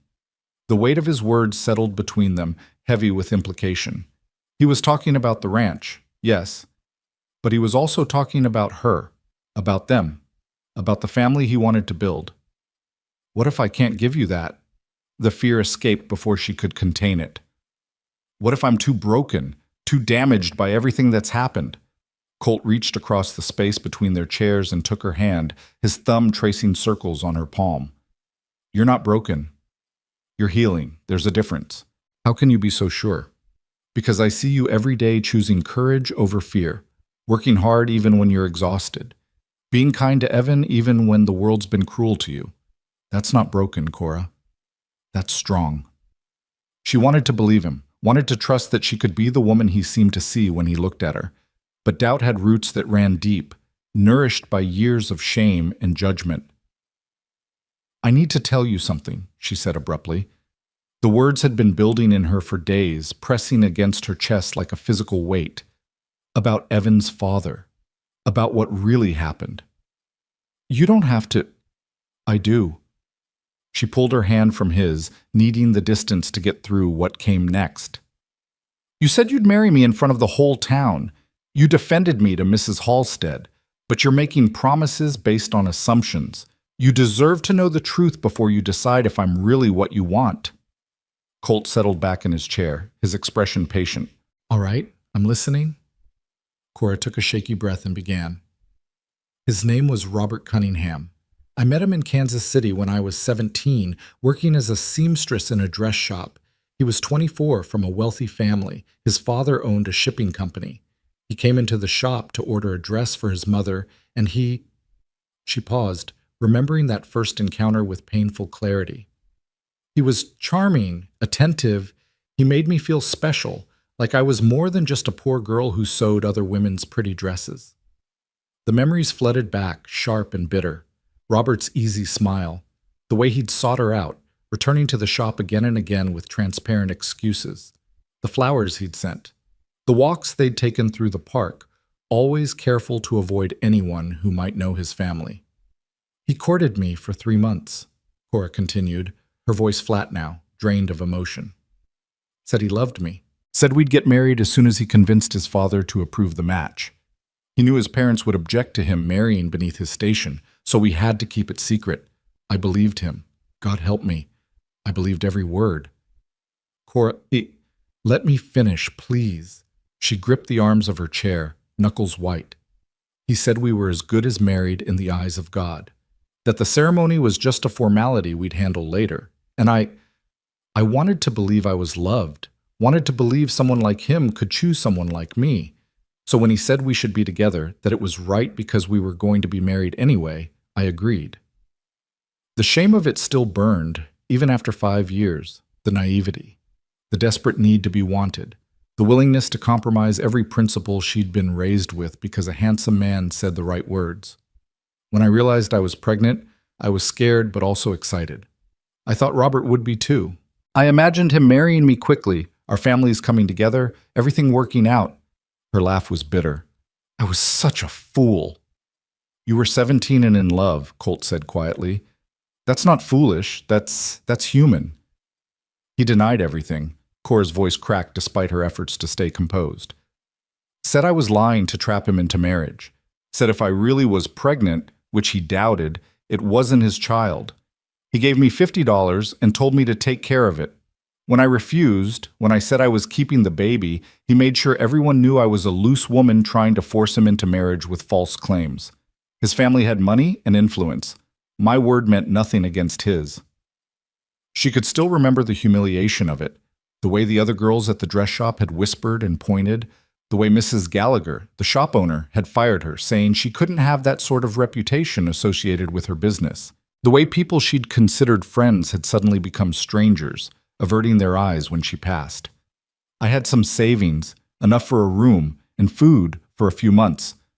I thought maybe I could find other work, prove everyone wrong about me. But who hires a pregnant girl with no husband? I tried 3 different towns in Kansas, same story everywhere. As soon as my condition showed, I lost whatever job I'd managed to find. Her hands moved unconsciously to her stomach, remembering the fear of those months, the gnawing hunger she'd endured to save food for the baby, the nights she'd cried herself to sleep, terrified she wouldn't be able to care for the life growing inside her. Evan was born in a charity hospital in Wichita. They tried to convince me to give him up for adoption, said it was the best thing for both of us. But when they put him in my arms, tears spilled down Cora's cheeks unchecked. When I looked at his face, so perfect and innocent, I knew I couldn't do it. Whatever mistakes I'd made, however hard things would be, he was mine. I'd protect him. I'd love him. I'd make sure he knew he was wanted. And you have, Colt said, his voice rough with emotion. I've tried. God knows I've tried. Cora wiped at her face with shaking hands. We've moved 6 times in 4 years. Every time people found out about Evan, about me, it became impossible to stay. The whispers, the judgment, the way people treated him like he carried my sin. I couldn't bear it. So we'd pack up and move, and I'd hope the next town would be different. But it never was. She finally looked at Colt, expecting to see disgust or pity or disappointment. But his face showed only compassion, and something that looked like barely contained anger, though she knew instinctively it wasn't directed at her. That man, Colt said, his jaw tight, that coward who used you and abandoned you and his own child, I hope he lives long enough to regret it. I hope someday he realizes what he threw away. I'm telling you this so you understand what you'd be taking on, Cora pressed on. I wasn't seduced or forced. I made a choice, a stupid, naive choice. And Evan is the result. People will always see him as illegitimate. They'll always judge me as fallen. If you marry me, that stigma attaches to you too. People will question your judgment, your character. It could hurt your business, your standing in the community. Stop. Colt stood abruptly and crossed to her chair, kneeling in front of her so they were eye level. Stop telling me what I should think or feel or decide. I'm a grown man, Cora. I can make my own choices. But you need to understand, I understand perfectly. His hands came up to frame her face, gentle but firm, forcing her to meet his eyes. I understand that you were 17 and you fell in love with someone who lied to you. I understand that you've spent 5 years paying for one mistake while he's faced no consequences at all. I understand that you've worked yourself to exhaustion to care for a child you refused to abandon, even when it would have been easier. I understand that you've endured cruelty and judgment and kept going anyway. And I understand that I love you more now than I did before you told me all this. How? The word came out as a whisper. How can you still want me after knowing? Because your past doesn't scare me, Cora. It makes me respect you more. You survived. You protected your son. You kept your dignity and your kindness even when the world gave you every reason to become bitter and hard. That's the woman I want to marry. Not some imaginary perfect woman who's never struggled or suffered. You, exactly as you are. Cora couldn't hold back the sobs anymore. They broke free in great shaking waves, years of shame and fear and loneliness finally finding release. Colt pulled her into his arms, holding her as she cried, murmuring reassurances against her hair. "I've got you," he said over and over. "I've got you, and I'm not letting go." When the tears finally subsided, Cora felt hollowed out, but somehow lighter, as if the telling had lanced a wound that had been festering for years. She pulled back, wiping her face with her sleeve, embarrassed by her loss of control. "I'm sorry. I didn't mean to fall apart like that." "Don't apologize. You needed to let it out." Colt stood, pulling her up with him. "Come on, let's take a walk. I want to show you something." "But Evan is sound asleep on the porch swing."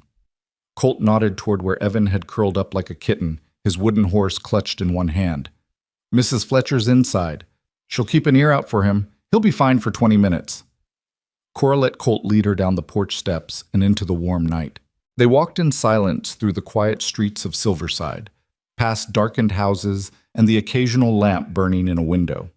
The stars overhead were brilliant, undimmed by city lights, spreading across the sky in a river of light. Colt guided her to the edge of town where the buildings gave way to open prairie.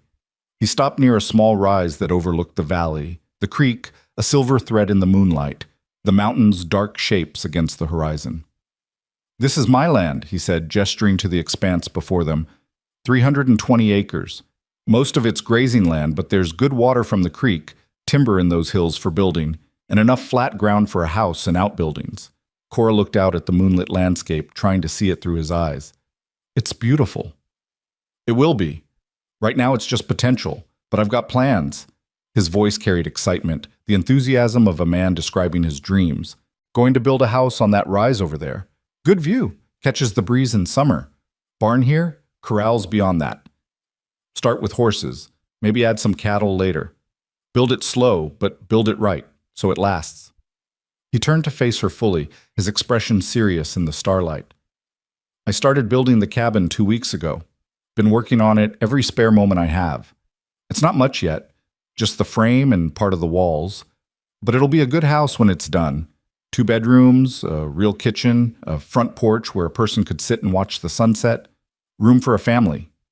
Cora's heart was pounding again, but differently now, with anticipation instead of fear. "I'm building it for us," Colt said simply.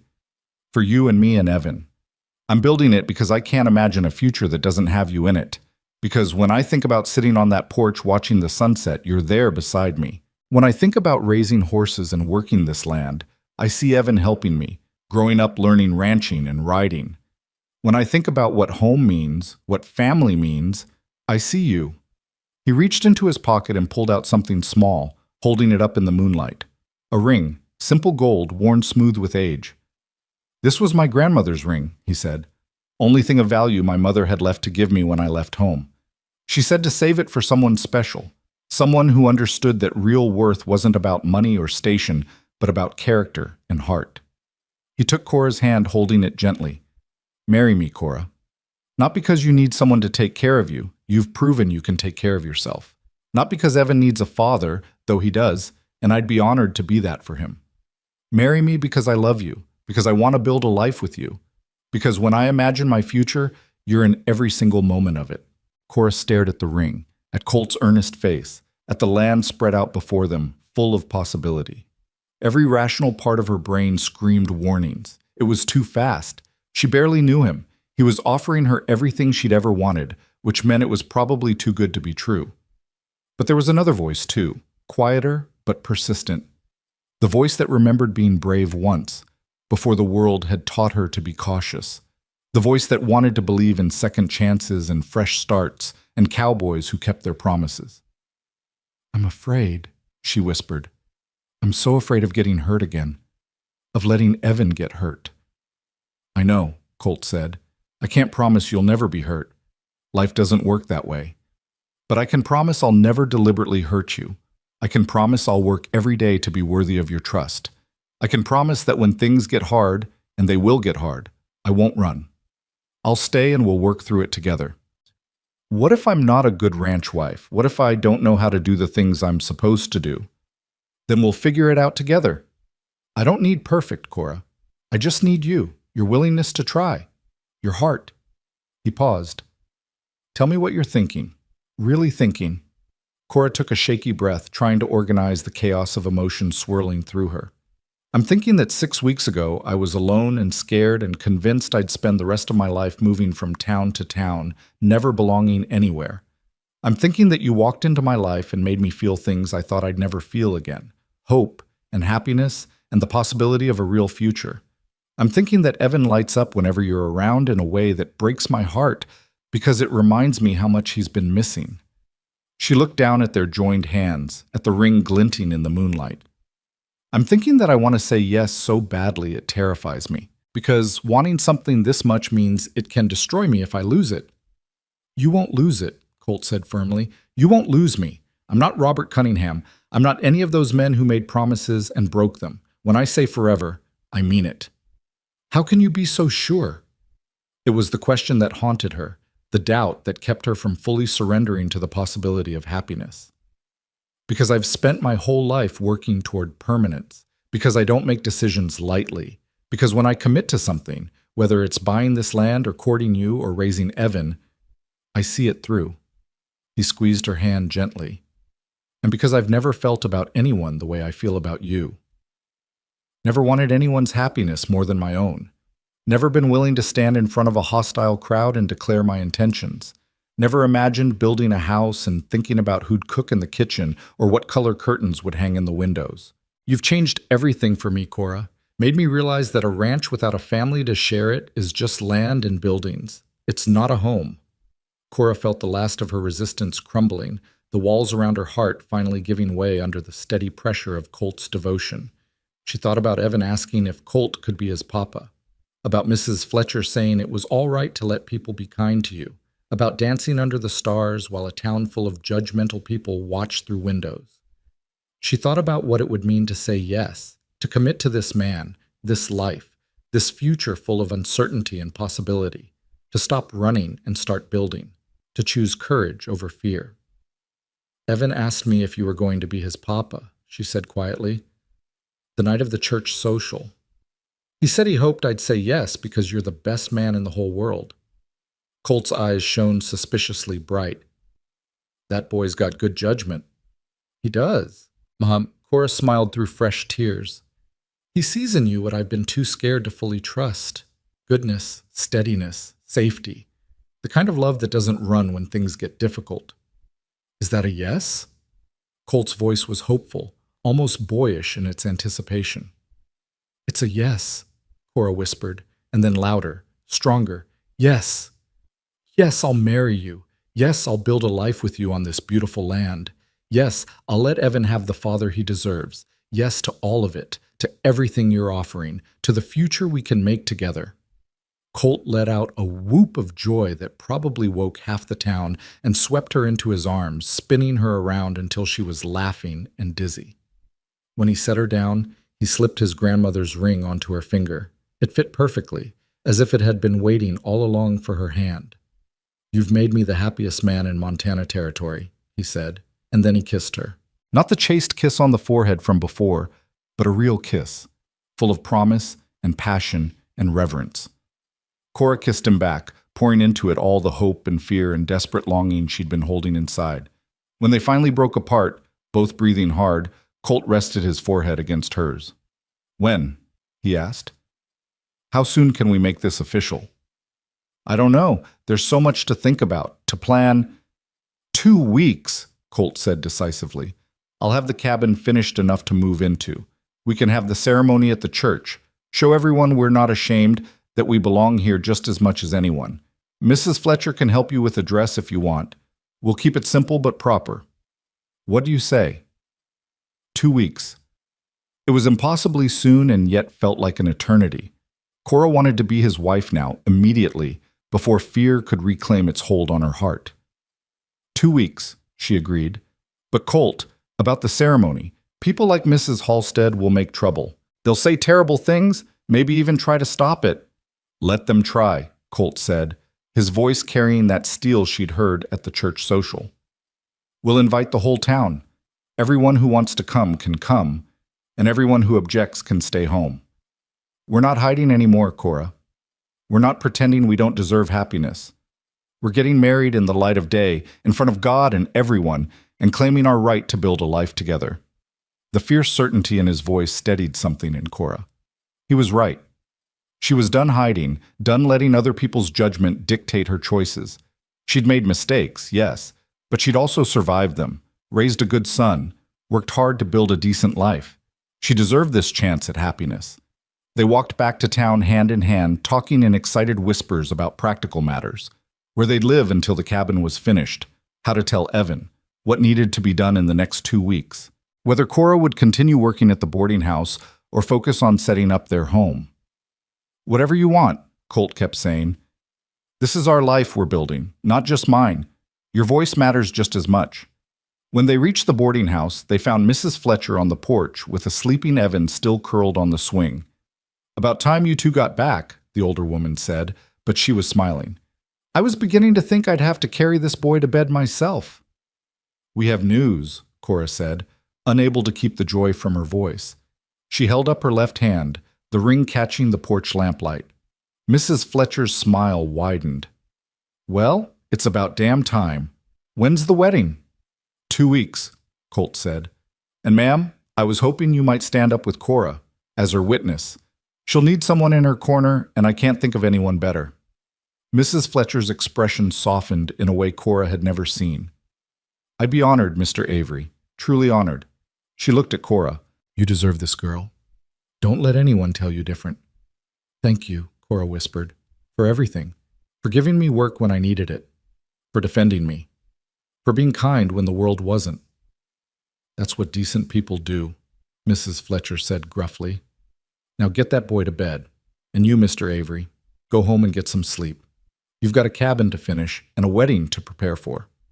Colt kissed Cora once more, gentle and sweet, before heading into the night. Cora gathered Evan into her arms. He was getting heavier, growing so fast, and carried him upstairs. She laid him in their bed and began changing him into his nightshirt, and his eyes fluttered open. Mama, did Colt go home? Yes, baby, but I have something to tell you, something wonderful. Evan sat up, immediately alert despite his sleepiness. What? Cora took his small hands in hers, looking into his precious face, so young, so full of trust and hope. Colt asked me to marry him, and I said yes. He's going to be your papa. We're going to be a real family. For a moment, Evan just stared at her, as if he couldn't quite believe what he was hearing. Then his face split into the biggest smile Cora had ever seen, and he launched himself into her arms. Really? Really, truly? I'm going to have a papa? Really, truly, in 2 weeks we're going to have a wedding, and then we'll move to Colt's ranch and live there with him. You'll have a real house, a real home, and Colt will teach you everything about being a cowboy, just like you wanted. Evan pulled back, his eyes shining. Can I call him Papa now, or do I have to wait until the wedding? Cora laughed through happy tears. I think you should ask him, but I bet he'd like that very much. This is the best thing ever, Evan declared. Better than candy, better than stone skipping, better than anything. He paused, his expression turning serious. Mama, are you happy now? Really happy? Yes, baby, Cora said, and meant it with her whole heart. I'm really happy. Good. You deserve to be happy. Mrs. Fletcher says so. She says you're the kindest person in Silverside, and anyone who can't see that is a fool. Cora hugged her son tight, overwhelmed by love and gratitude and the stunning realization that her life was changing in ways she'd never dared to hope for. She had a man who loved her despite her past, a son who would finally have a father, a home waiting to be built, a future that stretched out bright and full of possibility. That night, lying in bed with Evan curled against her side, Cora looked at the ring on her finger and thought about everything that had brought her to this moment. The pain and mistakes, the years of struggle and judgment, the towns she'd fled, and the shame she'd carried. All of it had led her here, to Silverside, to Colt, to this second chance she'd stopped believing existed. She thought about the girl she'd been at 17, naive and trusting, so desperate to be loved. She thought about the woman she'd become, scarred but stronger, cautious but still capable of courage. And she thought about the woman she was becoming, someone who could accept love without fear, who could build a future instead of running from the past, who could stand proud in the face of judgment and claim her right to happiness. In 2 weeks, she would walk down the aisle of Silverside's church and marry Colt Avery in front of whatever crowd gathered to witness it. Some would come to celebrate. Others would come to judge. But all of them would see that Cora Bennett was done hiding in shadows. She was stepping into the light, claiming her place in the world, building a family with a man brave enough to love her publicly and fiercely. It wouldn't erase the past. The scars would remain. But scars were proof of survival, evidence that she'd endured and overcome. And now, finally, she was ready to do more than just survive. She was ready to live. The 2 weeks before the wedding passed in a blur of activity that left Cora breathless and occasionally terrified, but mostly filled with a cautious, growing joy she was learning to trust. Word of the engagement spread through Silverside faster than wildfire through dry grass, and the town's reaction cleaved along predictable lines. Mrs. Halstead and her followers pursed their lips and spoke in hushed, disapproving tones about the moral decay of modern society, but others surprised Cora with their support. Mrs. Chen arrived at the boarding house 3 days after the engagement with a bolt of ivory silk. "For your dress," she said simply, pressing it into Cora's hands before she could protest. "Every bride deserves something beautiful. Consider it a wedding gift." Mr. Henderson stopped Colt on Main Street to shake his hand and say, "You're getting a good woman, Avery. Anyone with eyes can see she's got more backbone than half the men in this territory." Even Reverend Matthews sought out Cora after Sunday service, his lined face kind. "I'd be honored to perform the ceremony, Miss Bennett, and I want you to know that you'll be married in a full church with all the dignity and respect any couple deserves." But it was Mrs. Fletcher who became Cora's anchor during those hectic days. The older woman threw herself into wedding preparations with surprising enthusiasm, helping Cora sew the dress from Mrs. Chen's silk, arranging for food and flowers, deflecting the worst of the gossip with sharp words and sharper looks. "Let them talk," Mrs. Fletcher said one afternoon as they worked on the dress in the boarding house parlor. "Half of them are jealous, and the other half are just afraid of anyone who doesn't fit their narrow little molds. You're getting married to a good man who loves you. That's more than most women can say, regardless of how proper their courtship was." Cora looked up from her stitching, her throat tight with emotion. "Why are you doing all this? Being so kind to me. You didn't have to hire me in the first place, much less stand with me through everything that's followed." Mrs. Fletcher was quiet for a long moment, her needle moving in steady practice strokes through the fabric. "I had a sister once," she said finally. "Younger than me by 3 years. Pretty thing, sweet-natured, trusting. Got herself in trouble with a boy who promised her the moon and delivered nothing but heartache. She tried to be brave about it, tried to make a life for herself and the baby, but the weight of everyone's judgment—" She paused, her hands stilling. "She died when the baby was born, hemorrhaged. The midwife said it was just one of those things, but I've always wondered if she'd gotten proper care earlier, if people had helped instead of shunned her, maybe she would have survived." "I'm so sorry," Cora whispered. "It was 40 years ago. Long time to carry regret, but there it is." Mrs. Fletcher resumed her sewing. "When you showed up here with that boy, desperate for work, wearing clothes that had been mended too many times to count, I saw my sister, saw the chance to do for you what nobody did for her. Maybe it won't change what happened to Anna, but it helps. Helping you helps." Cora reached across the fabric between them and squeezed Mrs. Fletcher's hand. "Thank you for seeing me, for giving me a chance. You earned everything you got, girl. Don't forget that. You worked hard, kept your head up, raised that boy right. All I did was not slam the door in your face. The rest was you." Evan, meanwhile, was practically floating through those 2 weeks. He followed Colt everywhere whenever the cowboy came to town, chattering endlessly about the ranch and the horses and what it would be like to have his own room in the new cabin. Colt listened with infinite patience, answering every question, taking Evan's enthusiasm seriously in a way that made Cora's heart swell. One evening, 5 days before the wedding, Colt took them out to see the cabin. Cora had been too busy to visit since he'd proposed, and when they crested the rise and she saw it, She stopped in her tracks. It was beautiful. Not grand or fancy, but solid and well built, with real glass windows and a porch that wrapped around two sides. The logs were freshly hewn and fit together with obvious care. Smoke curled from a stone chimney, and golden light spilled from the windows into the gathering dusk. "You did all this in 2 weeks?" Cora breathed. "Had help from some of the boys at the Rocking M," Colt admitted.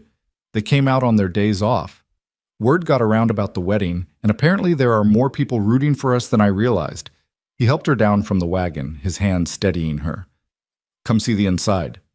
The interior was simple but spacious. A main room with a stone fireplace and real wooden floors. A kitchen area with a cast iron stove and a pump for water right inside the house. A luxury Cora hadn't expected. 2 bedrooms, one clearly meant for her and Colt, the other smaller but perfect for Evan. Handmade furniture, a table and chairs, a rocking chair, a bed frame in each bedroom. "The mattresses arrive tomorrow," Colt said, watching her face anxiously. "And I know it's not much, not fancy, like—" "It's perfect," Cora interrupted, her voice thick with emotion. "It's the most beautiful house I've ever seen." Evan had already claimed his bedroom, running from corner to corner with his wooden horse. "Look, Mama, my own room, and there's a window where I can see the horses. Can I get a real horse soon? Can I, Papa?" The word fell into the space between them like a stone into still water, ripples spreading outward. Evan froze, suddenly uncertain, looking from Colt to Cora with wide eyes. I asked Mama, and she said I should ask you if I could call you Papa, and I meant to ask proper, but it just came out, and—" Colt crossed the room in 3 long strides and scooped Evan up, holding him tight. When he spoke, his voice was rough with emotion. "You can call me Papa any time you want, partner. I'd be honored. He stopped, cleared his throat. "I'm going to do my best to be a good father to you, to teach you right from wrong, to keep you safe, to help you grow into a good man. And I'm going to love you like you're my own blood, because as far as I'm concerned, you are. From here on out, you're my son. Is that all right with you?" Evan wrapped his small arms around Colt's neck and nodded against his shoulder. "Yes, Papa." Cora turned away, wiping at her eyes with the back of her hand. Through the window, she could see the valley spreading out below, the creek catching the last light, the mountains standing eternal against the sky. This was going to be home. Not a temporary stopping place, not somewhere to hide until judgment drove them away again, but a real home where they would build a life. Colt set Evan down and sent him outside to explore the yard, then crossed to where Cora stood by the window. He wrapped his arms around her from behind, pulling her back against his chest. "You all right?" he murmured against her hair. "I'm terrified," she admitted. "In 4 days, we're getting married. This becomes real. What if I'm not ready? What if I can't be the wife you need, the partner you deserve?" "You already are. You've been ready since the moment you said yes." His arms tightened slightly. "I know it's scary, change always is, but we're in this together now. Your fears are my fears. Your struggles are my struggles. You don't have to carry everything alone anymore." "I'm not used to that. Depending on someone." "I know, but you're going to learn. We both are." He turned her in his arms so they were face to face. Marriage isn't about being perfect. It's about showing up every day and choosing each other, even when it's hard. Especially when it's hard. Can you do that? Cora looked up at him, this man who'd walked into her life 8 weeks ago and turned it upside down, who'd seen past her shame to the woman beneath, who'd defended her publicly and loved her privately, who was building them a home with his own hands. "Yes," she said, "I can do that." The day before the wedding, Cora was fitting her dress for the final time when someone knocked on her door at the boarding house. She opened it to find a group of women standing in the hallway: Mrs. Henderson, Mrs. Chen, Mrs. Crawford from the bakery, and 3 others she recognized from church. "May we come in?" Mrs. Henderson asked. Cora stepped back, bewildered, and the women filed into her small room. Mrs. Henderson was carrying a basket, which she set on the bed. "We wanted to bring you some things," she said, "for tomorrow, for the wedding." "I don't understand," Cora said. Mrs. Chen smiled gently. "It's tradition here in Silverside. When a woman gets married, the other women bring her gifts, small things to help set up her household." "But I didn't expect—" Cora couldn't finish the sentence, couldn't articulate that she hadn't expected to be treated like any other bride, to be included in the community's traditions. "Open it," Mrs. Crawford urged. Inside the basket were linens, dish towels, and tablecloths, embroidered with care. A set of preserves from various gardens. A beautiful quilt pieced from scraps of fabric in blues and greens. A cookbook with handwritten recipes tucked between the pages. A set of wooden spoons carved by someone's husband. "These are...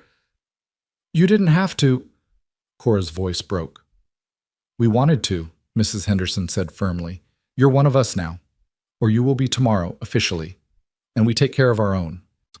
She paused, then added more quietly, "Not everyone in town feels the way Delilah Halstead does.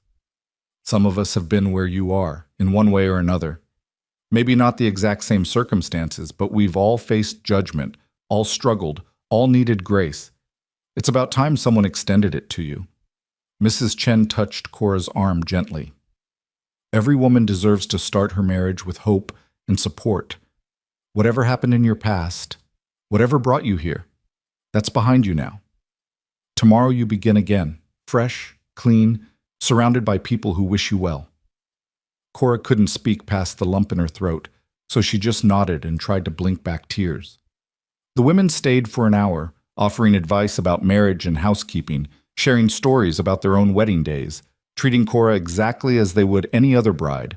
When they left, she sat on the bed surrounded by their gifts and wept, not from sadness or shame, but from the overwhelming realization that she was being accepted, that these women saw her as worthy of their traditions, their welcome, their community.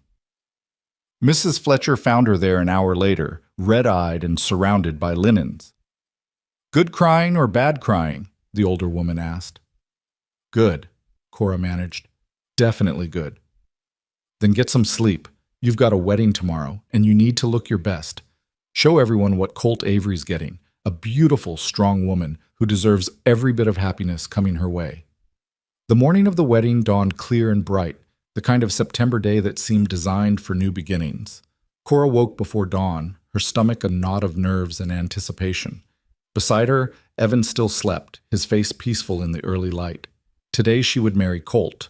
Today she would stand before the town and claim her right to happiness. Today she would stop being Cora Bennett, the fallen woman with a shameful past, and become Cora Avery, rancher's wife, with a future stretching bright before her. The morning passed in a haze of activity. Mrs. Fletcher helped her bathe and dress, arranging her hair in a style more elegant than Cora had managed in years. The ivory silk dress fit perfectly, transforming her from a boarding house worker into something that looked almost like a proper bride. "You're beautiful," Mrs. Fletcher said gruffly, standing back to admire her work. "That cowboy of yours is going to forget how to breathe when he sees you." Evan was dressed in new clothes that Colt had bought for him, dark trousers and a white shirt, with a small vest that made him look impossibly grown up. He kept fussing with his collar until Cora knelt down and straightened it for him. "You look so handsome, baby. Like a little gentleman." "Do I look good enough to be Papa's son?" Evan asked, and the vulnerability in his voice broke her heart. "You look perfect, and you've always been good enough, Evan. Never doubt that. Not about Colt, not about anything. You are smart and kind and brave, and any man would be lucky to call you son." At 1 o'clock they made their way to the church. Cora's hands trembled as she approached the white building with its tall steeple. The same building where Mrs. Halstead had humiliated her just weeks ago. But this time she was walking toward it with her head high, Mrs. Fletcher on one side and Evan on the other, ready to claim her place. The church was packed. Every pew was filled, people standing in the back and along the walls. Cora's steps faltered when she saw the crowd, panic rising in her throat. So many people, so many eyes to witness her moment of truth. But then she saw Colt standing at the altar, and everything else faded. He was wearing a new suit, his hair freshly cut, his face clean-shaven. But it was his expression that undid her, the way his face transformed when he saw her, the pure joy and love and wonder written there so clearly that everyone in the church could see it. He saw her, really saw her, not the scandal or the shame, but the woman beneath, and he loved what he saw. Cora started down the aisle on Mrs. Fletcher's arm, and as she passed, she noted the faces, Mrs. Henderson smiling with tears in her eyes, Mr. Chen nodding encouragement, the Henderson children waving enthusiastically, the cowboys from the rocking M, uncomfortable in their Sunday clothes but grinning broadly, Reverend Matthews waiting with an open Bible and a gentle expression. And yes, Mrs. Halstead was there too, sitting stiffly in the third pew with her faction arrayed around her like soldiers. Their faces were pinched with disapproval, their presence a reminder that not everyone accepted this union. But they were outnumbered. For every person who came to judge, two more had come to celebrate. The church was full not because everyone wanted to see Cora humiliated, but because most of them wanted to witness a happy ending, wanted to see love triumph over judgment, wanted to believe that people could change, could grow, could deserve second chances. When Cora reached the altar, Colt took her hands in his, and she felt the trembling in her own hands still. He squeezed gently, his eyes locked on hers, and mouthed, "You're doing great." Reverend Matthews began the ceremony, his voice carrying through the packed church. The familiar words washed over Cora, dearly beloved, gathered together, holy matrimony. Words she'd never thought would apply to her. Words she'd believed were reserved for women who'd made better choices, lived cleaner lives. But here she was, claiming them anyway, claiming her right to be loved, to be married, to stand before God in community, and pledge herself to a man who'd chosen her with full knowledge of who she was and where she'd been. Marriage is not to be entered into lightly, Reverend Matthews said, but reverently, deliberately, and in accordance with the purposes for which it was instituted by God. Into this holy union, Colt Avery and Cora Bennett now come to be joined. There was a rustle in the third pew. Mrs. Halstead was standing, her face flushed with righteous indignation. "I object," she said loudly, her voice carrying through the sudden silence. "This is a mockery of the institution of marriage. That woman has no right to stand before this altar in white, pretending to be pure, pretending she hasn't sinned grievously." "Sit down, Delilah," someone said sharply. Cora turned, shocked, to see Mr. Halstead, the bank owner, Mrs. Halstead's usually meek husband, on his feet. "Sit down and be quiet, or leave." "How dare you?" Mrs. Halstead began, but her husband cut her off.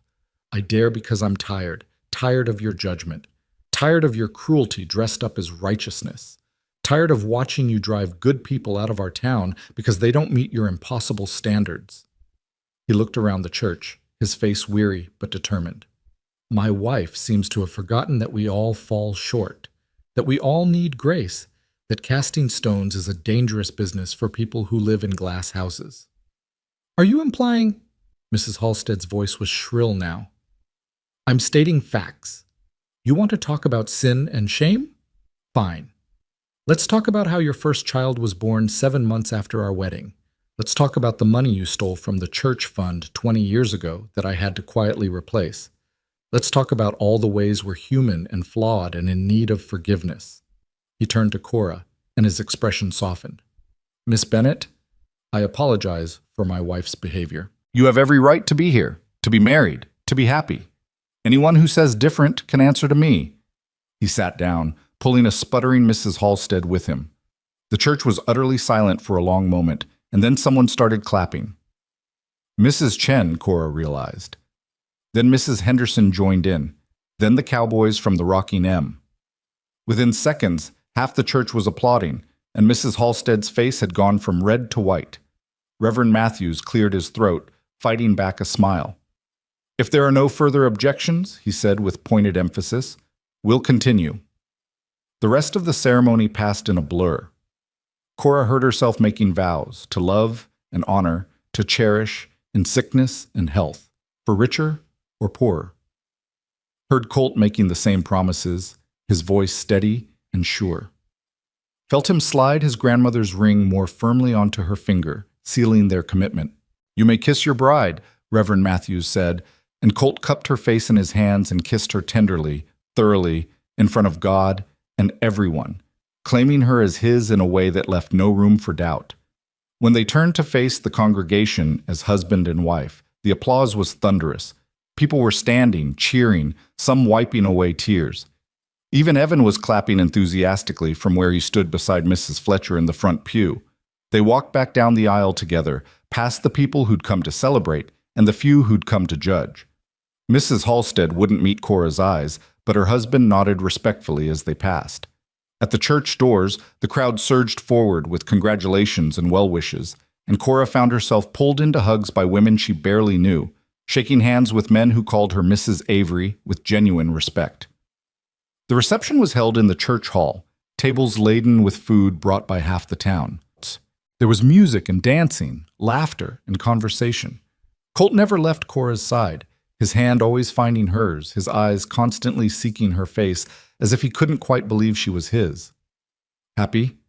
he asked during a quiet moment when they stood at the edge of the celebration, watching Evan race around with the other children. "Terrified," Cora admitted. "Happy and terrified in equal measure." "That's fair." Colt pulled her closer. "But you know what? We're going to be fine. Better than fine. We're going to build something lasting here. A home, a family, a life worth living." "I believe you," Cora said, and realized with wonder that she meant it. "I actually believe you." As the sun began its descent toward the mountains, they loaded their few belongings into Colt's wagon and prepared to head to the ranch. Evan was already asleep in the wagon bed, exhausted from excitement and celebration. Mrs. Fletcher hugged Cora fiercely. "You did good, girl. Real good. And if you need anything at all, you send word and I'll be there." "Thank you," Cora whispered, "for everything. For seeing me when I was invisible. For believing in me when I couldn't believe in myself. Just be happy. That's all the thanks I need." Mrs. Fletcher turned to Colt. "You take care of her, you hear? She's been through enough. She deserves peace and joy, and all the good things life has to offer." "Yes, ma'am. That's exactly what I intend to give her." Colt helped Cora up onto the wagon seat, then climbed up beside her. "Thank you for standing with us today." They drove out of town as the sun painted the sky in shades of gold and pink, heading toward the ranch that was now their home.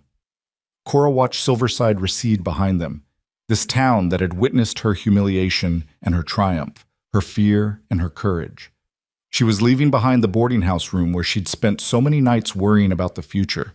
But she was taking with her the friendships forged, the community support earned, the knowledge that she'd faced down her worst fears and survived. The cabin looked warm and welcoming when they arrived, lamplight glowing in the windows. Colt had been out earlier to light the stove and lamps, to make it ready for their arrival. He carried Evan inside and tucked the sleeping boy into his new bed, then returned to find Cora standing in the main room, looking around at their home with wonder. "It's real," she said softly. "This is really our home, our life." "It's real," Colt confirmed. He crossed to her, taking her hands. "And it's just the beginning. We've got years ahead of us to build on this foundation. Years to watch Evan grow up. Years to expand the ranch, maybe add to our family if you want. Years to prove to anyone who doubted us that love and commitment matter more than perfect pasts." Cora thought about everything that had brought her to this moment. The pain and shame of her youth, the years of running and hiding, the towns that had rejected her, the man who'd abandoned her and the child he'd denied. All of it had led here, to this cabin, to this man, to this life she'd stopped believing was possible. "I spent so long thinking I didn't deserve happiness," she said. "Thinking my mistakes had disqualified me from the good things in life. But you've taught me something different. You've taught me that everyone deserves second chances, that our past doesn't have to define our future, that courage isn't about never being afraid, it's about being afraid and moving forward anyway." "You've taught me things too," Colt said, "about strength and resilience, about what real courage looks like, about how love doesn't mean finding someone perfect. It means finding someone worth fighting for and choosing them every single day." He pulled her close, resting his chin on top of her head. "I'm going to spend the rest of my life making sure you never regret saying yes to me." "I could never regret it," Cora said, and knew it was true. "You saved me, Colt.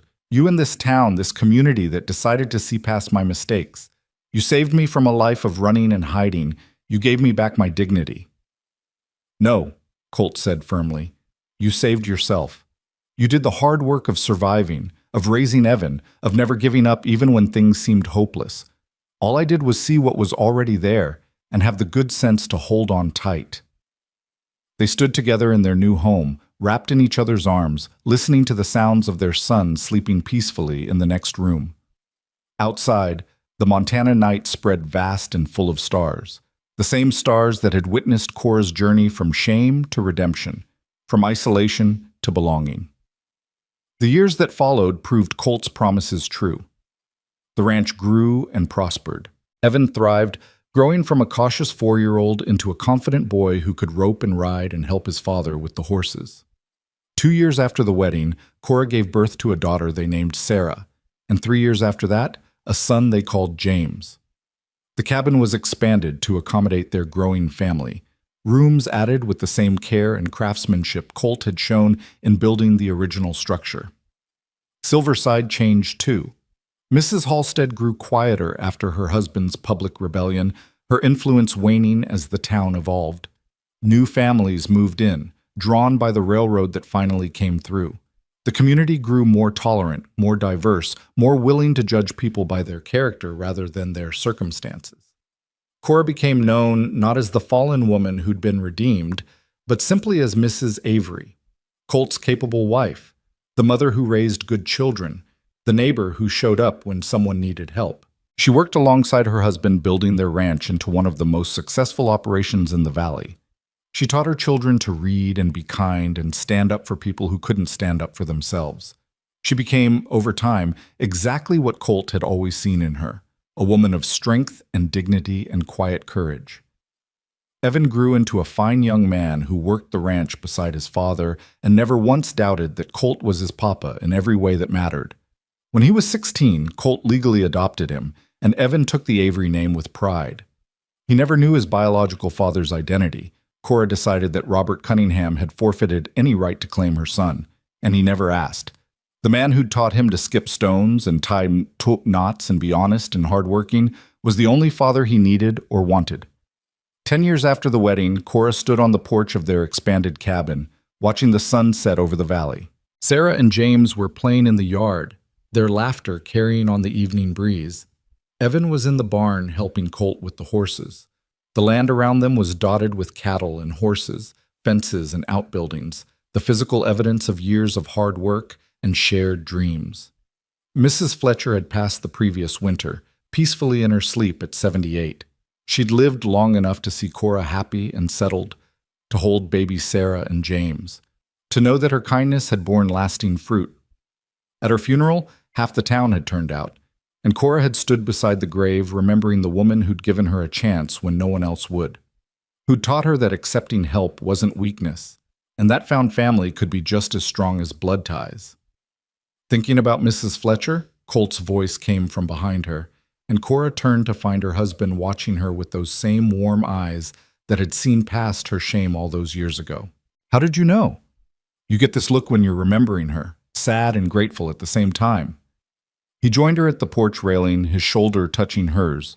"She'd be proud of you, of us, of everything we've built." "I hope so." Cora leaned into his solid warmth. "Sometimes I still can't believe this is my life, that I get to have all this, you, our children, this home. After everything that happened, after all the years of running and hiding, I never thought I'd find this kind of peace." "You deserved it all along," Colt said. "You just needed someone to remind you of that." "You did more than remind me. You showed me. Every single day, you've shown me that I'm worth loving, worth fighting for, worth standing beside." She turned to face him fully. "I was so scared that day you first talked to me at the festival. Scared of hoping, scared of trusting, scared of believing in possibilities. But you were patient with my fear. You waited for me to catch up to what you already knew. That we belonged together," Colt finished. "That our past didn't matter as much as our future. That love and commitment could overcome anything." He pulled her close, the gesture as natural now as breathing after 10 years of marriage. "Best decision I ever made asking you to marry me. Best day of my life when you said yes." "Mine too," Cora said. Even with Mrs. Halstead's dramatic objection, they both laughed, remembering. Mrs. Halstead had eventually mellowed, her sharp edges worn down by time and her husband's gentle insistence on kindness. She'd never apologized to Cora directly, but she'd stopped spreading gossip and had even brought a basket of apples from her tree when James was born. It wasn't friendship, but it was peace, And Cora had learned that sometimes that was enough. "Mama! Papa!" Sarah came running up the porch steps, her braids flying behind her. "James said I can't learn to rope because I'm a girl, but that's not true, is it? Tell him that's not true." Colt scooped his daughter up with one arm. "Your brother's got some learning to do. Come on, let's go show him what Avery women are made of. Your mama can outrope half the hands in this valley when she sets her mind to it." He carried Sarah toward the barn, calling for James to come watch, and Cora stayed on the porch for a moment longer, savoring the scene. Her family, her home, her life, earned through struggle and pain and the courage to keep trying even when everything seemed hopeless. She thought about the girl she'd been at 17, so desperate to be loved that she'd risked everything. About the woman she'd become in the years of running, hardened by judgment but refusing to be broken.